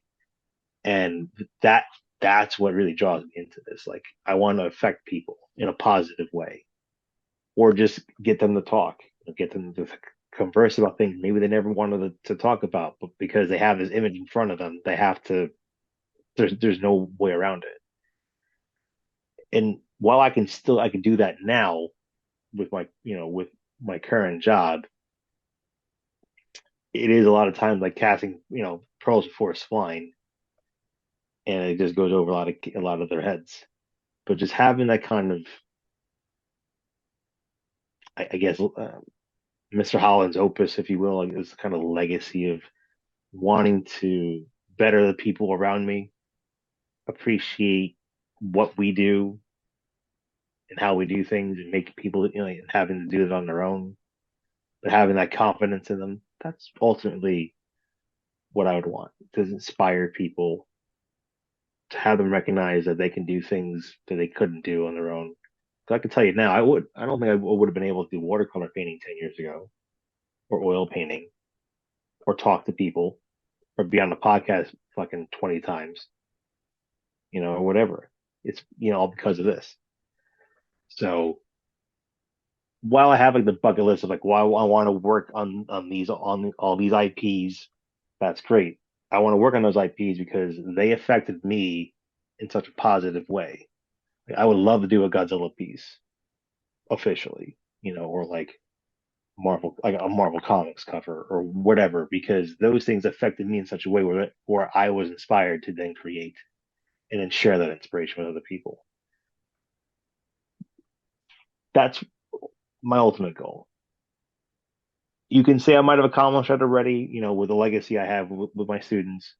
And now that's something that I don't take for granted. Whereas 5 years ago, I don't think I would have cared. But now I realize like this is what I am. So I just kind of now just take it in stride and go, yeah, okay. So that's kind of where I am right now. It might change in a year. I don't know. But that's kind of where I am right now. Just like to have that kind of impact on people that every other artist, creator had on me to make me want to pick up a pencil or a paintbrush or a marker and make something and affect people the way that it affected Okay, amen. me. I mean, I don't know what else to say, Like, I I guess, don't know either. I don't know. I think this is all just downhill from here. no, I mean, this is what I'm gonna say. Everything you're speaking is what I'm like living right now, is what I'm experiencing.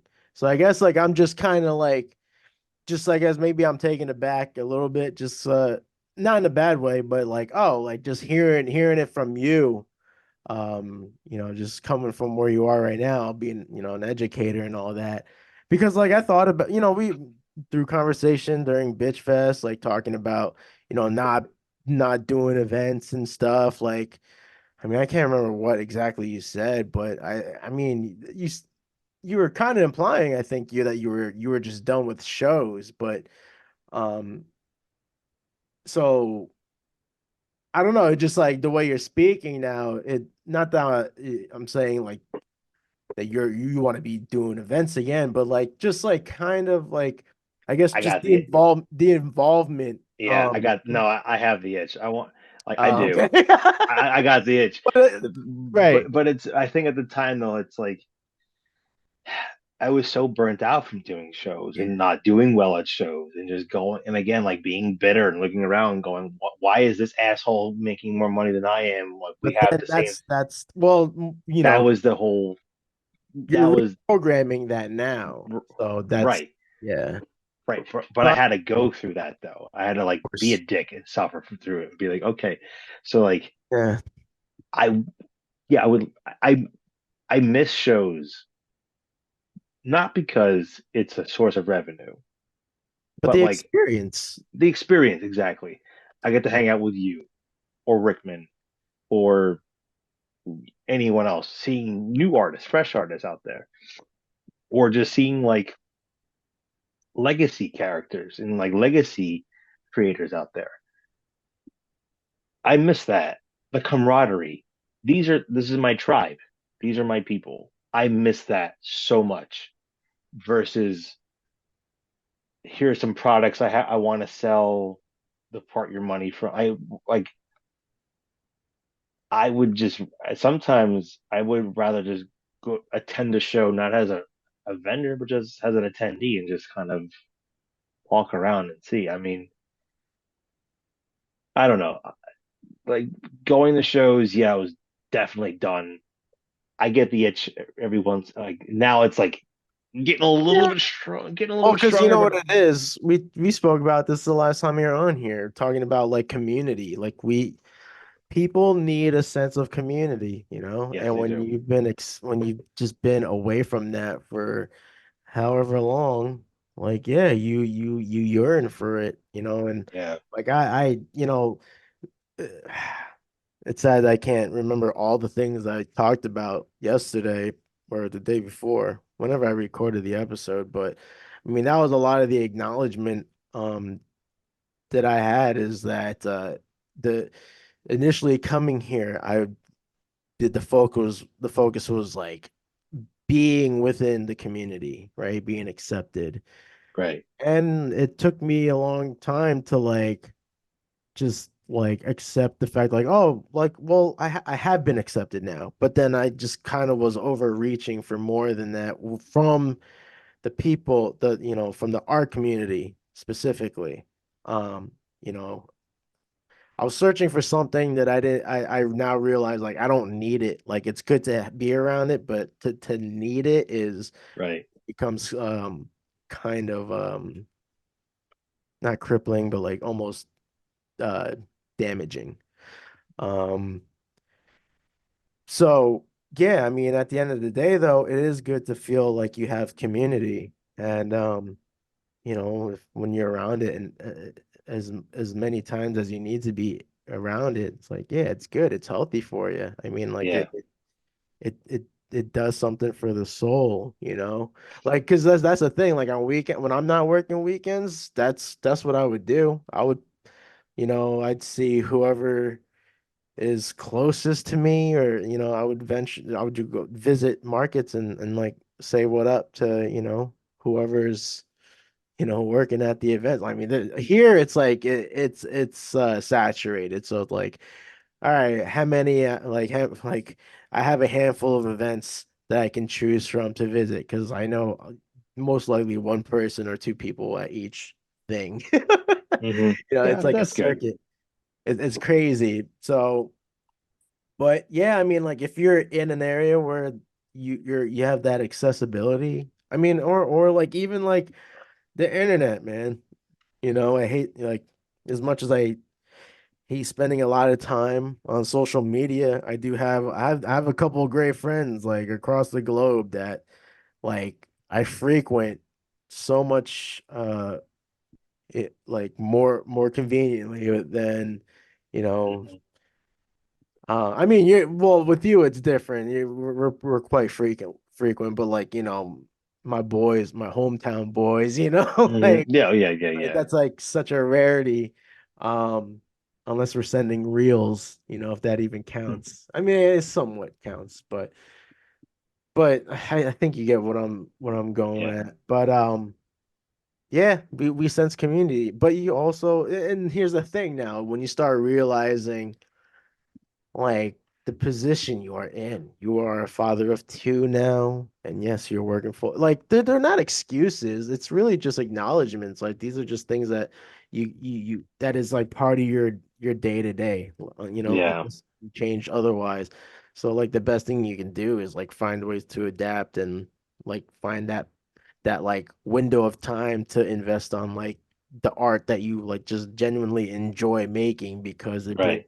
joy when we focus on like the the money aspect, that's when like I've talked about this. I feel like I talked about this numerous times Yeah, on my solo rants, but like when you start focusing on the money, whether it's just paying bills or like whatever, then it can like it can do something to your performance, and things get sideways. Yeah, I've been. yeah, I will fully admit, when I was navigating the con waters, my first couple years, I was chasing the dollar, and I yeah. was trying to do the thing that was hot at the time, and that bit me in the ass so many times. And then you get competitive because we're like Right, your because fellow your neighbors trying to is chasing the dollar too. So dollar sometimes too.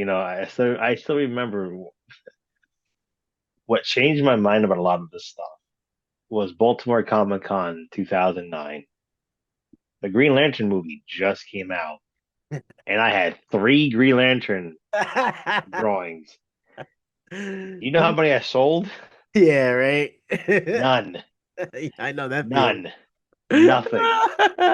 And I'm watching everyone selling fucking Deadpool prints and girls with their tits hanging out. I'm like, oh man, like I can't compete with this.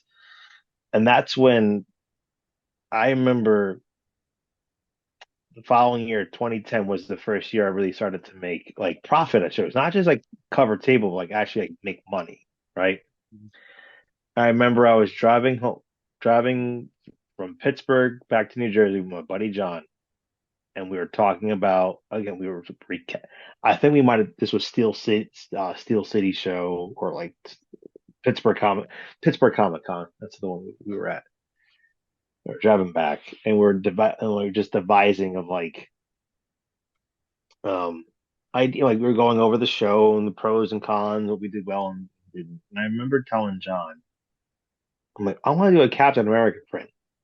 Now, the movie wasn't out quite yet, right? I'm like, I want to do a Captain America print. I don't know why. I just wanted to do a print of Captain America. And I'm like, dude, what if he's punching Hitler in the face? And it's a propaganda poster. And the tagline was, have you punch a Nazi in the face today? And we're like, yeah, yeah, yeah. Fucking high fiving each other in the fucking car on like Route 78 or whatever the fuck it was, in Pennsylvania. And I remember I got back and I told my wife about that. She goes, well, that might be offensive. Like, to who? Nazis? People hate Nazis. What the fuck? And I'm like, okay, fine. So that's when I actually came with like Captain America puts the hit in Hitler. I'm like, oh, someone must have come up with that idea. So that's just too easy. That's a layup and a half, right? So I go on to Google on page one, page two, page five. I'm like, no one's done this shit. Oh my god! Yeah. But it was just like, just like coming with like that concept and just like kind of mulling it out. And I remember like painting that at my summer camp job of like uh, painting the poster for that. And I remember taking that, to Baltimore the following like that like 2010. And I remember the people on the side of me were like taking notes, like, wait a minute, because they weren't selling anything. They were coming to me buying fucking Captain America. So that's when like I stopped chasing these trends and like I'm gonna go with my gut because usually your gut's right, you know. And I just had that was I happened to just step in the right amount of shit that day. And I remember that Saturday I sold out of prints. I had the thumb drive, and there was a FedEx store in Baltimore that I went to, had more prints made for Sunday, and almost sold out of those prints. So I mean, it's like sometimes like when you're trying to chase what's hot, so yeah, sometimes it works. Like if you're doing Yeah, like that's right now, you don't want. it's I don't advise no, that to anyone I, anymore. I don't either. I mean, Well, that's the thing, right? When you talk about the art, it's like to it really, has to it's like to just to draw just for the yeah, like when you, I can't even like it the has to be it has to be so evergreen, you know, like no matter what it is, it has to stand the test of time, even if it's responding to something happening right now. right, Like yeah, yeah, I had just captured the zeitgeist of that moment, and yeah, again, I didn't even realize or even remember like that was Captain America #1 cover of him punching Hitler in the face. yeah. I just made it a propaganda poster, you know. And of course, it took me, and then the following year, I did the Red Skull with "I Want You," and then Wonder Woman as Rosie the Riveter. They didn't quite work as well with Cap, But that was it was just like that thing of like, Well, that's the risk that we all make is like, right, we work on the thing because we think and feel that it has potential to be a hit, and then it doesn't, doesn't you're work, lucky to and sell never. one. And it's like, damn, I thought this would have been good. Yeah, well, that's like I told the story too. Like going to Monster Mania, I have all my monster stuff. What sells? Captain America. Yeah. I It's like, mean, oh man, yeah, for it is what it is. for me, it happens to me a lot with the fan art. Like honestly, sometimes like I'm like there have been times where Nicole would look at me, she's like, you got make some more original stuff. Like, all right. Because there'd be times where, we take a lot of risks. So I would I would aim at something that's hot right now, right?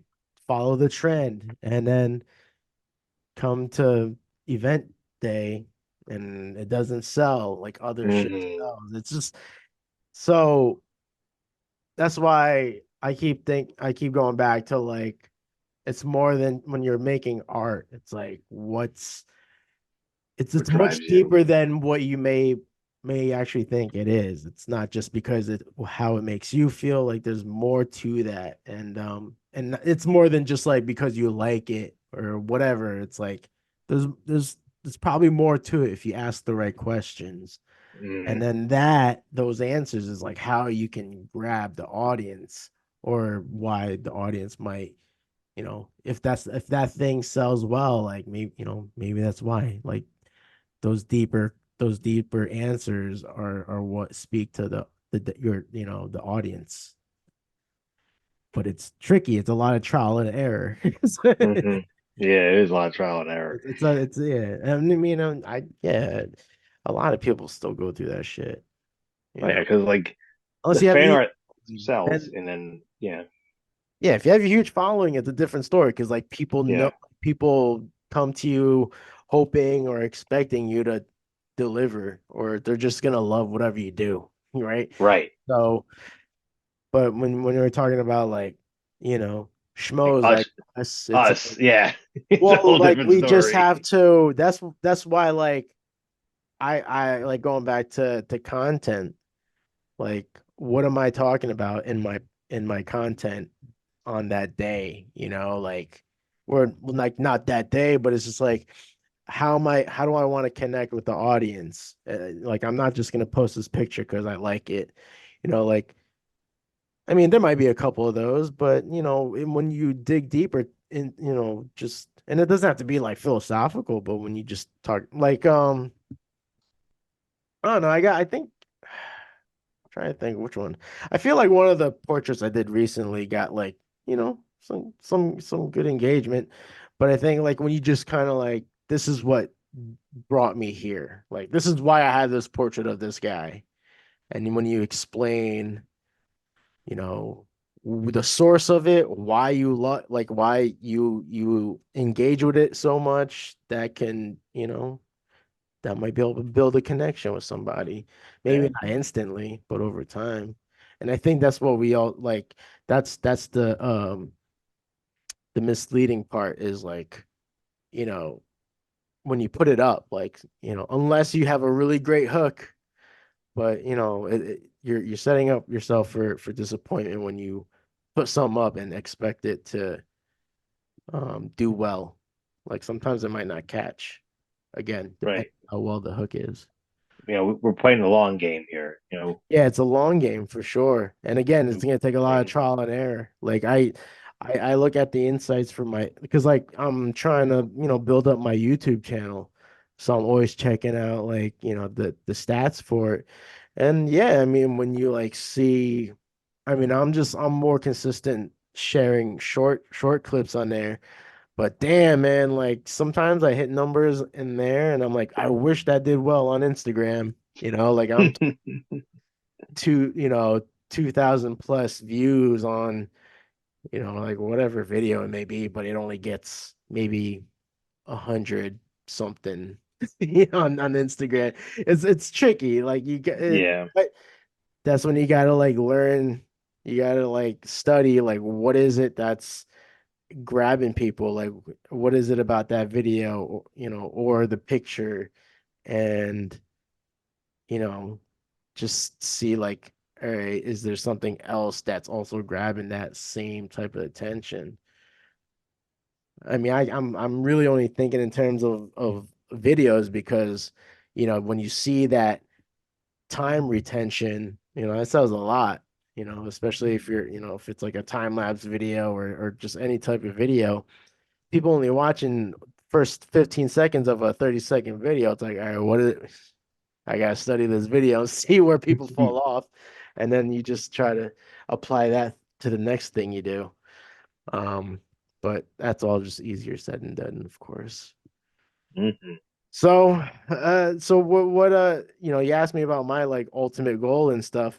Like what's not your ultimate goal, but like like what's something you're kind of aiming for this year?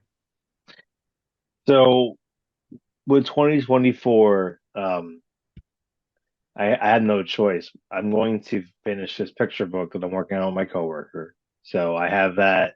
It's like I said, the dummy's done. I just have to actually paint the fucking thing. So that comes down to like instead of doing goop drawings, is actually like okay, let me actually cut the paper and set it up and all that. Yeah. But I've been doing some research into higher quality printers. So I actually want to do my own like glisser prints. Mm. You know, so cut like the middleman out, so I have more control over like the quality of the prints, what I'm printing on. I would like to start my like I don't know a website or a business, but like actually start selling prints online instead of going to shows. I would like to return the shows, but I'm not going to return until I actually know what I want my brand to be. Because what I was doing previously with like the comic shows with the 11 by 17s and all that, I think that chapter is closed.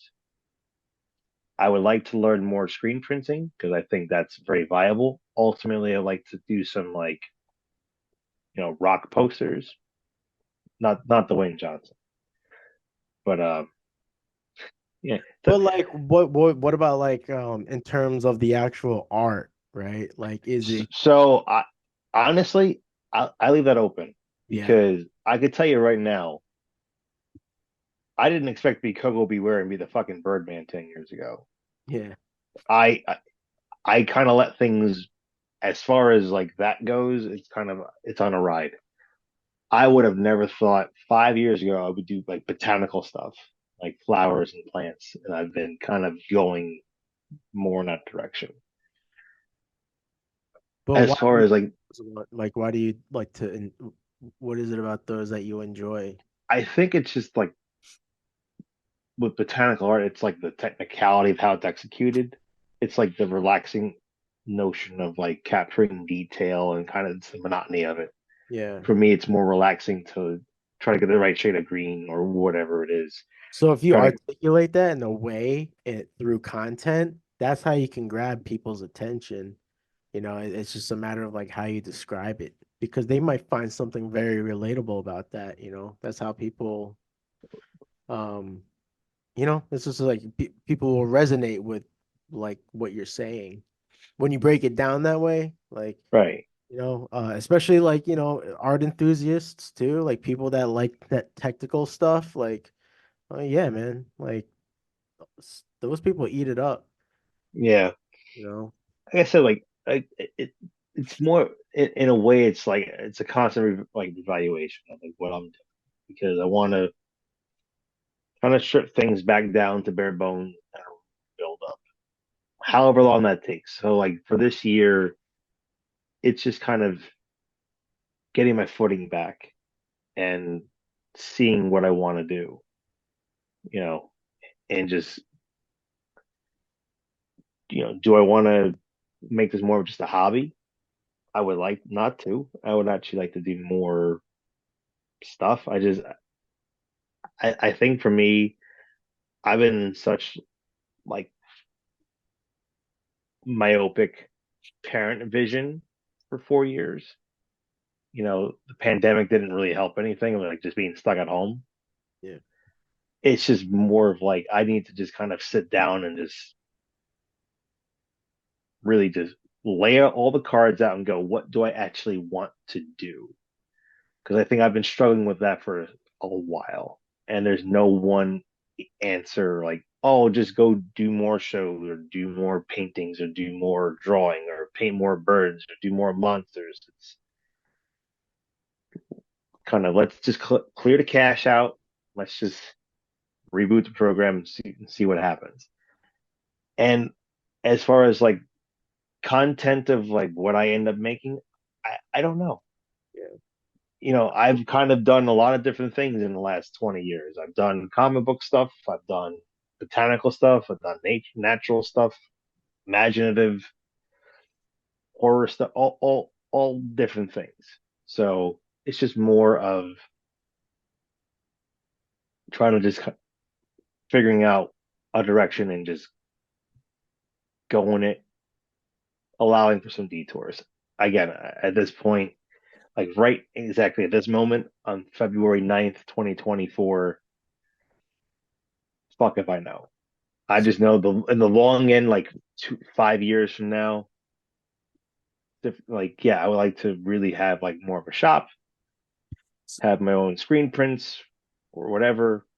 I just right now I'm just like I actually was going through the other day of like all you talk about like you're like notes of stuff, that fucking tons of things I want to go through and like figure out like what needs my attention the most or what do So I my, want to put my attention to. so my question then is this, like, are you is part of your intention to have more of an online presence? Like Uh, that might be a requirement, it maybe. might it's going to be a requirement. There's no. All right, I well, mean, I'm trying to be like, you know, again, soft that's about it, like but yeah, you got to have a presence, bro. right. Well, think about it. I mean, going back to what I was talking with DeviantArt 20 years ago. Yeah, Yeah, I lived online because I didn't have a life. Now it's like balancing all that out. And at one point, I would, a couple about 5, 6 years ago, there was a decent balance of like posting work. yeah. I just have to, You know, get back into that rhythm. if there's like any time frame that you can use to sit down and just make drafts, that fucking helps majorly because that's what I do. Um, especially in regards to like the podcast clips.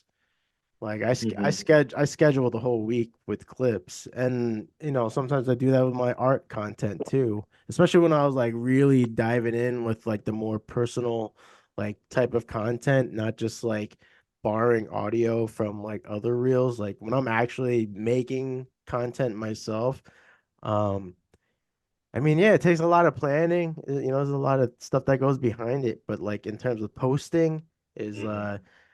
just when you show up maybe just like make it effective by just yeah, maybe making drafts might alleviate the pressure of like always having to hop on and post something, just like that, find that pocket of time to like if you're Hmm. taking a 20-minute shit, like maybe in those 20 minutes you can make a couple drafts, like have some, like if you have an idea, maybe you wrote it down on paper, like what you would like to say about the thing, like whatever works best for you, obviously, but define that moment in time, like if it's like late at night, right before bed or so, like whatever, Right. um, 20 minutes is a long time for a shit. well, Oh yeah, uh, if you're reading like reading the but phone or whatever, right? I'll say Uh, this, like I'm on the shitter for a long time. I'll admit it. And it's because I get lost in the work. Like, hmm starting at 5:30, I have my sleeper thing on at till 6 a.m. But 5:30, I'm already like setting up posts or already making a post. Um, like I'm already like firing away. Even not on social media, like just notes, man. Especially now that I'm active doing, like, I'm starting to get active with podcasting.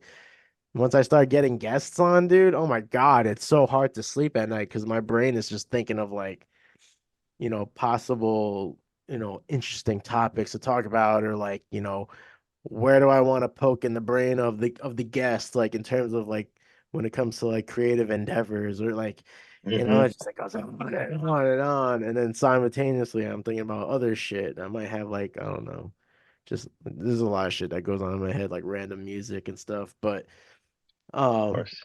but yeah, I mean, so finding the time to like just get some of that out of the way, it helps so bad. It helps so much. So.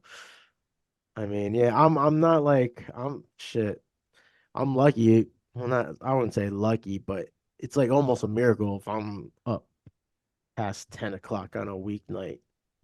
Like I can only do this on a Friday, and that's if I'm doing a podcast or like hanging out with somebody. But Right. I'm like, looking at the clock. I'm like, oh man, like it's almost 10:30. Yeah, this is I'm well, usually just pet. wifey is not is she's dog sitting for the weekend, so it's just me and the cats. Oh, my So I'm my like, and wife. I had an energy drink, so I'm pretty wired.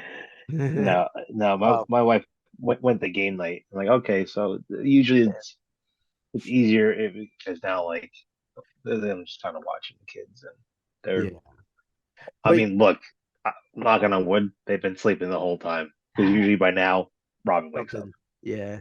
Well, So like, going back to like, I mean, yeah, when you're a full-time artist and you have to like wear all these hats, yeah, man, it's like it requires to be like almost kind of forgiving to yourself. And it's like a lot of people talk about self-love and loving yourself and accepting yourself, but I think looking reflecting on it, it's like, because yeah, we burn ourselves out trying to, not even to like just to start a sustainable business, right.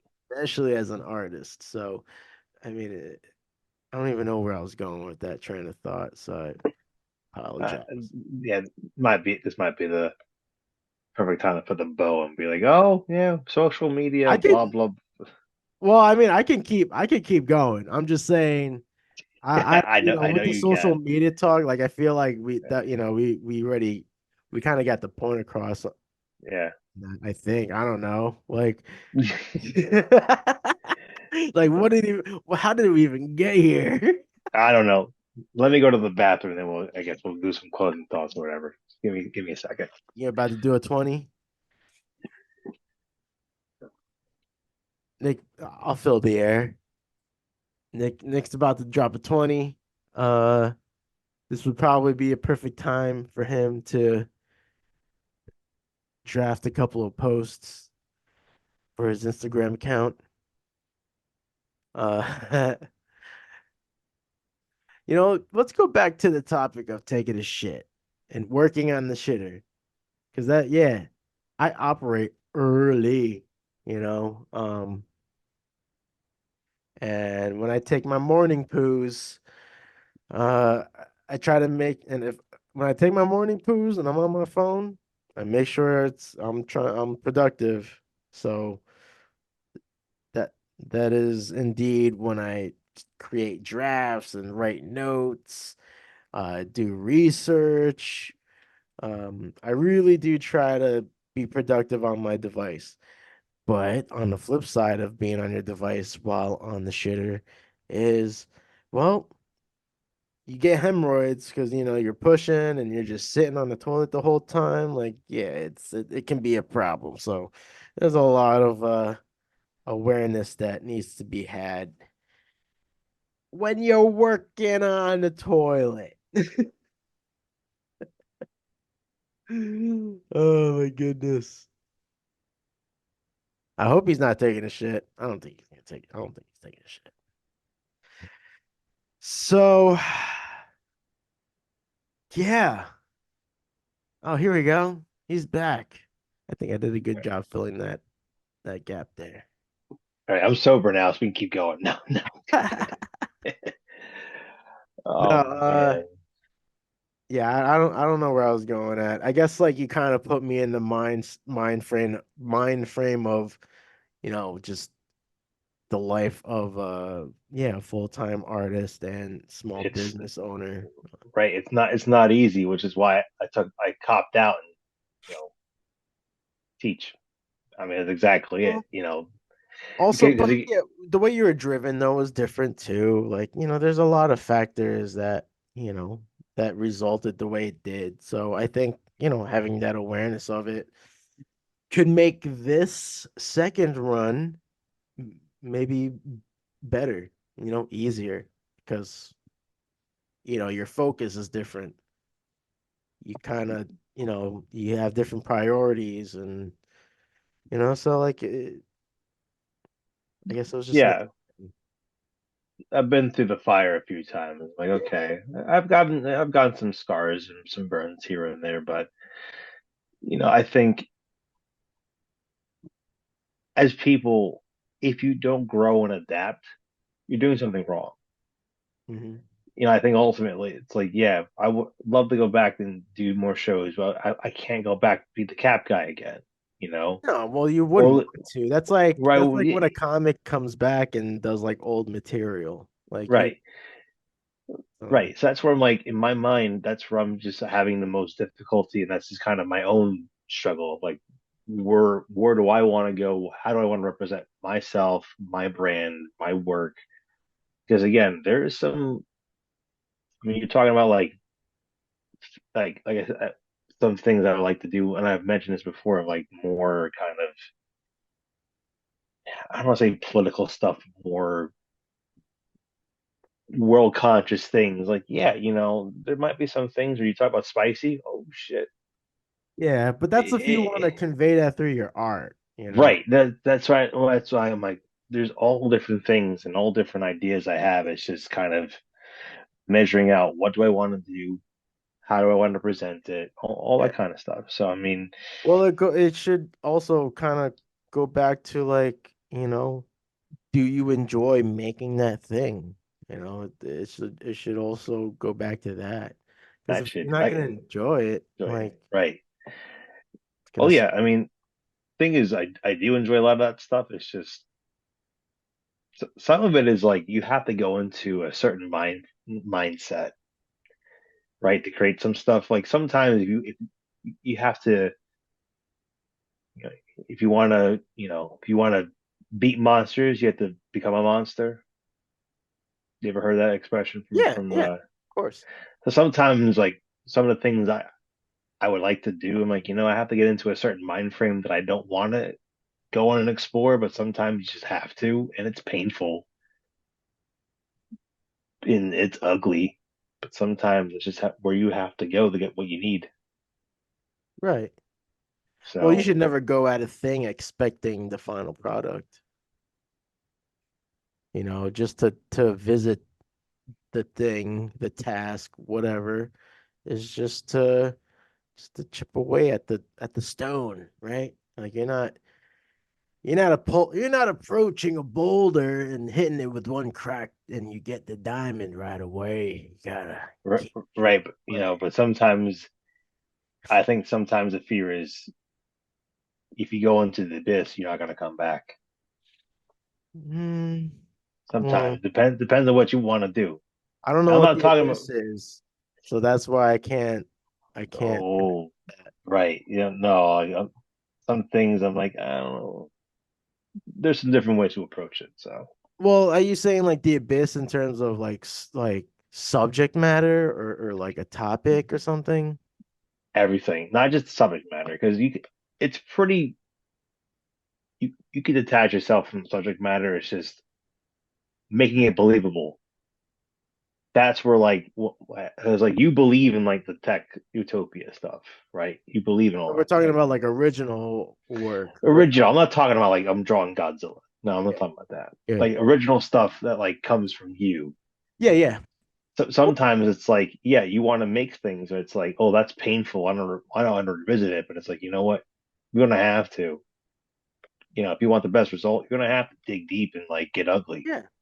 Hmm. So, and sometimes, Well, that's why it's good to have like those different avenues, those different outlets, right? Because if yes, I mean, I think we definitely talked about this, or at least I've we have. explained Yeah. like how I switch gears because like Yes, if you have. Yeah.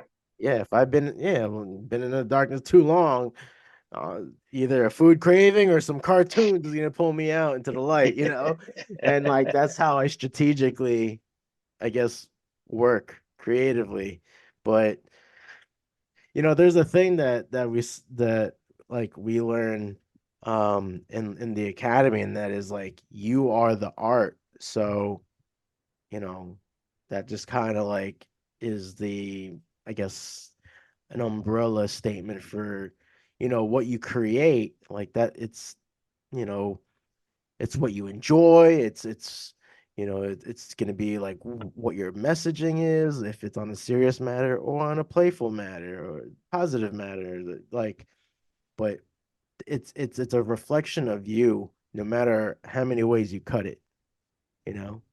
Like going back to Garfield, like you loved Garfield, but because it hit it strung it hit a nerve for you, not a nerve, but like it invoked you in some way. So when you can do that with your craft, you know, that's how you get them.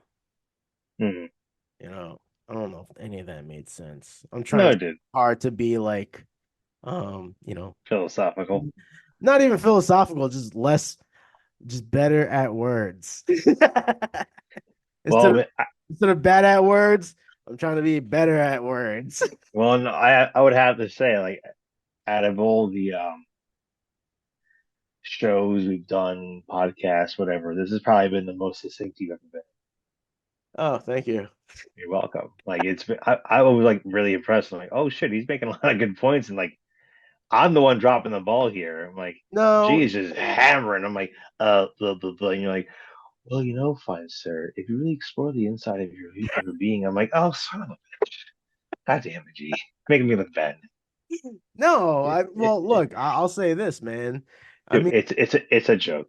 I, It's a I joke. I know, I know. Yeah, no, I'm aware. But I'm just getting excited because I mean, in like sincerity, I mean, these conversations with you, they're they play a big part, like I always said on this show, like when I talk to other people, when I'm learning about other people, I'm also learning about myself.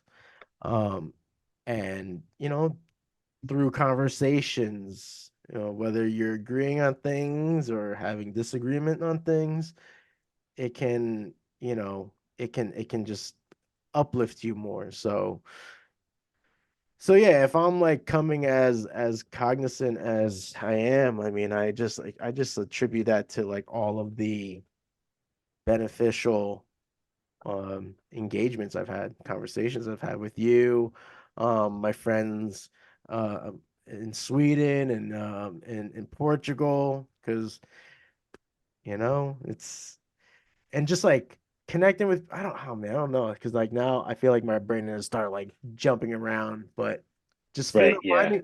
finding the people that like just finding like real like-minded people, not just like yes men, yes women, people that will just like agree with you on things, not so they don't hurt your feelings, Um, so like I don't know. I guess I'm just like you're a real guy, you know.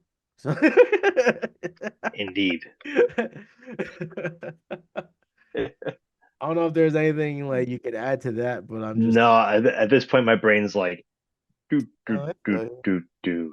That's where my brain's going right now. It's like, I've been okay, itching to do this too. So like I was telling my one buddy, I was like, yeah, I just been stuck in my own echo chambers, and and yeah, because of like what's been happening, even like with the move and stuff, like a lot of it's just like adjusting to the house and um getting used to the area here, and now market season is starting to kick in, so like be a yeah, like fine time to do some great drawings on some nice hot press watercolor paper. I So, know. Thank you again for that, dude. It's yeah, like I don't know, like I with that one I'm like I'm gonna practice with someone, but I want to make sure like each sheet is gonna be like made into like a I don't want to say a masterpiece, but like a fine piece of art. so what I would do is just take one sheet, cut it in half, and just do some bullshit paper on it. Do some bullshit pieces Practice with because like water load or like whatever. yeah, because you're gonna have to I need to get used to it. yeah get used to it and get used to like the idea of it. It's not so precious. So because I think we all fall into that. I know I certainly have. Like you get like a nice sketchbook, it has like really nice paper. You're like, oh, I don't Yeah. want to fuck this up. And I think I've said this before. Like I'm just gonna draw a giant dick or whatever. Like you're just gonna draw something so ridiculous, so bad because you get over that anxiety. Like God, everything has to be so good and perfect. Like no, it's just paper at the end of the day. But again, like that's the paper that I prefer to use because to me it's archival. It holds ink really well. It holds watercolor really well. It holds you do gouache on it. You do different. You paint acrylic on it really well. So and I feel like it has enough texture to it where it gets just a slight bit of grit, but it's not like Arches. Arches paper is I don't like their hot press paper. I've tried it. I'm not a fan of it. That Legion, that's my favorite hot press. So, and then the other thing I've kind of like fallen in love with too, when it comes to material, is Golden's so flat acrylic paint. So actually, where's the bird I painted last year? So I was doing my summer camp classes and I was teaching watercolor or painting, or no, I wasn't doing. I was doing painting, and you know, my classes were small, so I didn't particularly. So I'm like, and a lot of the kids were repeats. So I'm like, okay, I'm just gonna sit here and just make a painting now that I can't find. But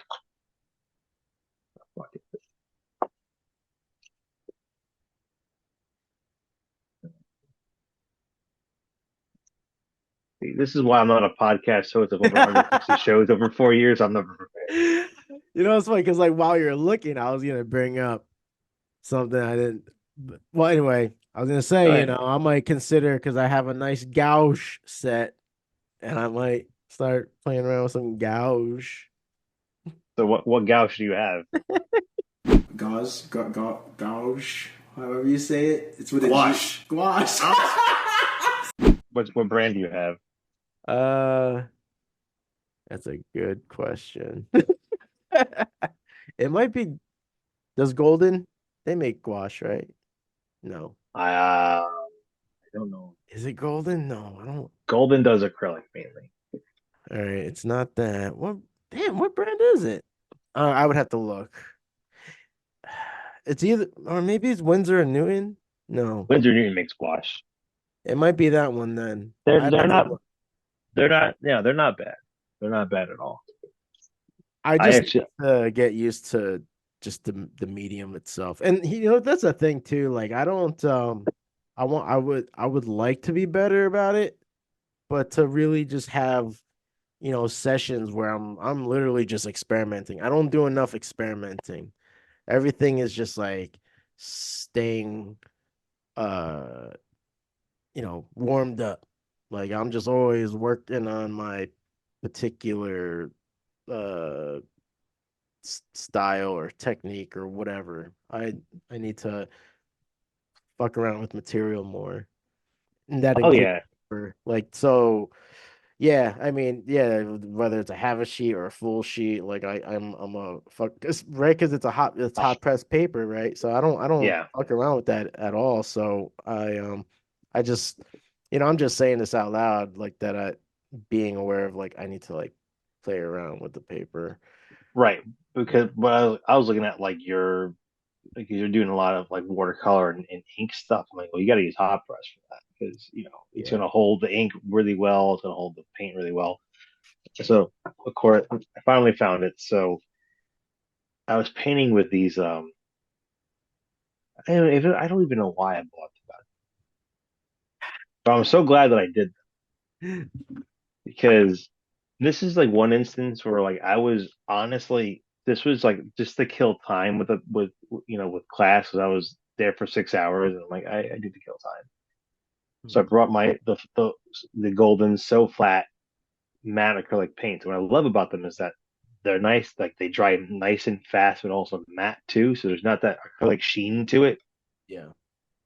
So I remember I took a picture of like a baby robin when we went to get ice cream in the spring, and this is like the painting of it, right?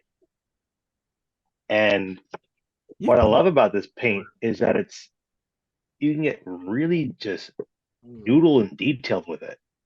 And I love that it's matte and it's flat. I hate glossy acrylic. yeah. So this is like heaven for me. And I'm like, why is this painting so good? This should be a shitty painting. This should be like a bullshit painting. I had no plan on like making like any detail with it. And I'm like, it's so better. It's so much better than I thought it was going to be. I was like mad. I'm mad at this. I'm like, this is too good for like a bullshit painting on crappy paper. But sometimes like I, just having that change of material changes your whole approach. Like now, I'm like rethinking. Like, do I want to do watercolor? Do I want to do gouache? I'm leaning more towards that because I just you can manipulate it enough to get watercolor effects. You can't get the true watercolor effect 'cause it's because watercolor is reactive and it has a longer open time than that does. But Yeah. it I mean, makes you like, I have so much paper that I'm still getting through. That's why like yeah, I mean, at least like in terms of how I'm making art, like with the ink and stuff, like it's easier for me to bust out ink illustrations than like a full-on watercolor piece. oh yeah, So with the paper I have, that's why I'm just trying to like use up use up the material that I have. I have so right, much, a lot of it was from like working at Michael's and just like using the hell out of the discounts and stuff. But um, yeah, so that's why I was like, you know, with the paper that you got me, and there's another one that I had. I was like, I'm gonna make sure like this stuff is like I'm making quality art with it. The other ones are like, you know, it's just like therapeutic or but someone likes it enough to buy it, like sure. But it's hmm yeah, so but yeah, man, I appreciate that. I mean, that was a pick me up on that day. I know how ironic that it came. It wasn't Yeah. planned for that either. I Well, was like, yeah, I mean, not to get all like woo woo, but I mean, like timing is everything. And like I was saying before, like the more I reflect on it, the more I'm like, oh yeah, like in height, like I see it, it adds up. And you know, it is what it is. But what was I had a question about this year. I forget. But I have to give credit what credit's due, man. You've been super active on this podcast. Like you've been uh because I don't know, I feel like in the beginning they were like annual like sessions and then this year has been the most active. You've showed up on the podcast. It's been awesome. yeah. I have like nothing. I have nothing to do. No, You it's just do, you know but what. you know, But it's always fun because it's something again. I don't have this up Yeah. here by me. Like I don't attend art classes like I want to, just because of like time and money, and there's no real artists in like my area that I know personally. Like I know there's artists in this area, but I don't know who they are. Yeah. So, it's like I kind of just keep to the people that I know for right now. So, Yeah. I guess I think maybe my ultimate goal is actually just take an art class up here and branch out a bit. But Maybe. I mean, right? maybe, It's still early in the year. There's a lot to yeah, develop. yeah. Oh yeah. It's just, balancing schedules is everything right now in my life. It's just making sure that, you know, You don't want to stretch yourself thin too. Like that was right. like a I revelation. did I did that 2 years ago where I was working 3 jobs, 6 days a week, Yeah. weekends, weeknights, hating everything about life. Yeah, that was, yeah, where I was just beat up, where I'd come home and didn't have like I would make sure I would play with Kenzie, and then when she went to bed, I'm like, all right, I'm done. Like I couldn't do anything else. Yeah. Because then I have to do something for for either lesson plans or making sure I had enough material for my like classes. It got to be much. So I mean, Yeah. I made the choice to walk away from my 2 side jobs, which were still it was still teaching art classes, and that's the other thing too. Like, it's like when everything's the same thing, it just numbs you. If I Yeah. was working at I believe it. McDonald's making fucking Big Macs, it'd be a whole different story. Yeah. But I believe it. I mean, shit, I always, when I look back on my Michaels days, I'm like, yo, those were actually the best days. It just didn't pay well and it wasn't full time, but everything else was like pretty perfect. Um, because I always tell my wife, I'm like, yo, I would if they would pay me more and I was doing what I was doing full time. Because, just the fact of like just being around art products, like all morning, like I'm literally putting them away and so you're just surrounded by creativity and then hell, like you get, when they offered drawing classes, I was like, all right, cool. Like I can like, sit down and draw and like teach some kids how to draw for like, hmm extra pocket. Like it was such a perfect setup. Graveyard hours, then, you know, I can spend the rest of the day working on art. Like yeah, it was the perfect setup. But you know, yeah, I don't know where I was going with that, but that's yeah. I'm like, this is the point in the evening where the train, especially gone off the rails, and we're just slowly going down the hill, tumbling ass over tea kettle. well, it's like something is sparking the thought, and then like once I put the thought out, and I'm like, Yeah. why did I put the thought out?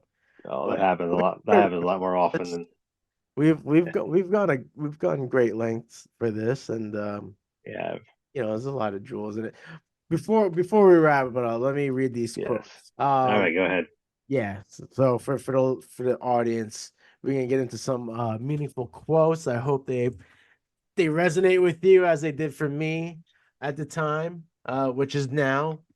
All right. The first quote, because I have two here. The first one is by Anthony DeMello, and he says, "When you get rid of your fear of failure, your tensions about succeeding, you can be yourself, relaxed. You'll no longer be driving with your brakes on."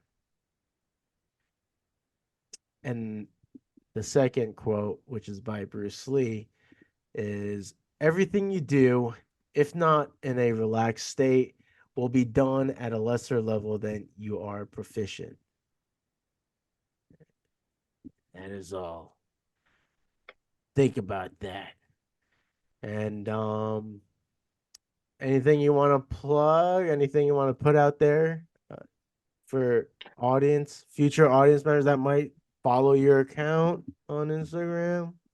No, not right, not at the exact moment. A lot of stuff's still being worked on. But I will say this though, the second half of 2024 is going to be pretty exciting. Okay, I like that. Adding some suspense. We'll see. Yeah, Now we'll we're gonna have see. to just follow. So, Yeah. okay. Yeah, follow me to see if I come through and I'm amend my word or not. Yeah, there. I mean, right there you go. Keep me So, accountable. with that said, I want to thank everyone and anyone who has tuned in thus far. If you enjoy this type of content, please again hit that like button, follow, subscribe, ring the bell. Feel free to leave comments or questions. I'd be more than happy to address them and answer them on the next episode. And if you, I will provide links. Even though Nick doesn't want to put anything out there, I'm still gonna provide links. Just so you can see his work. If you're not familiar with Nick's work, it's worth seeing. Okay. So, that being said, stay safe, stay healthy, and as always, stay driven. And we shall catch you on the next one. Peace out, everybody. Peace.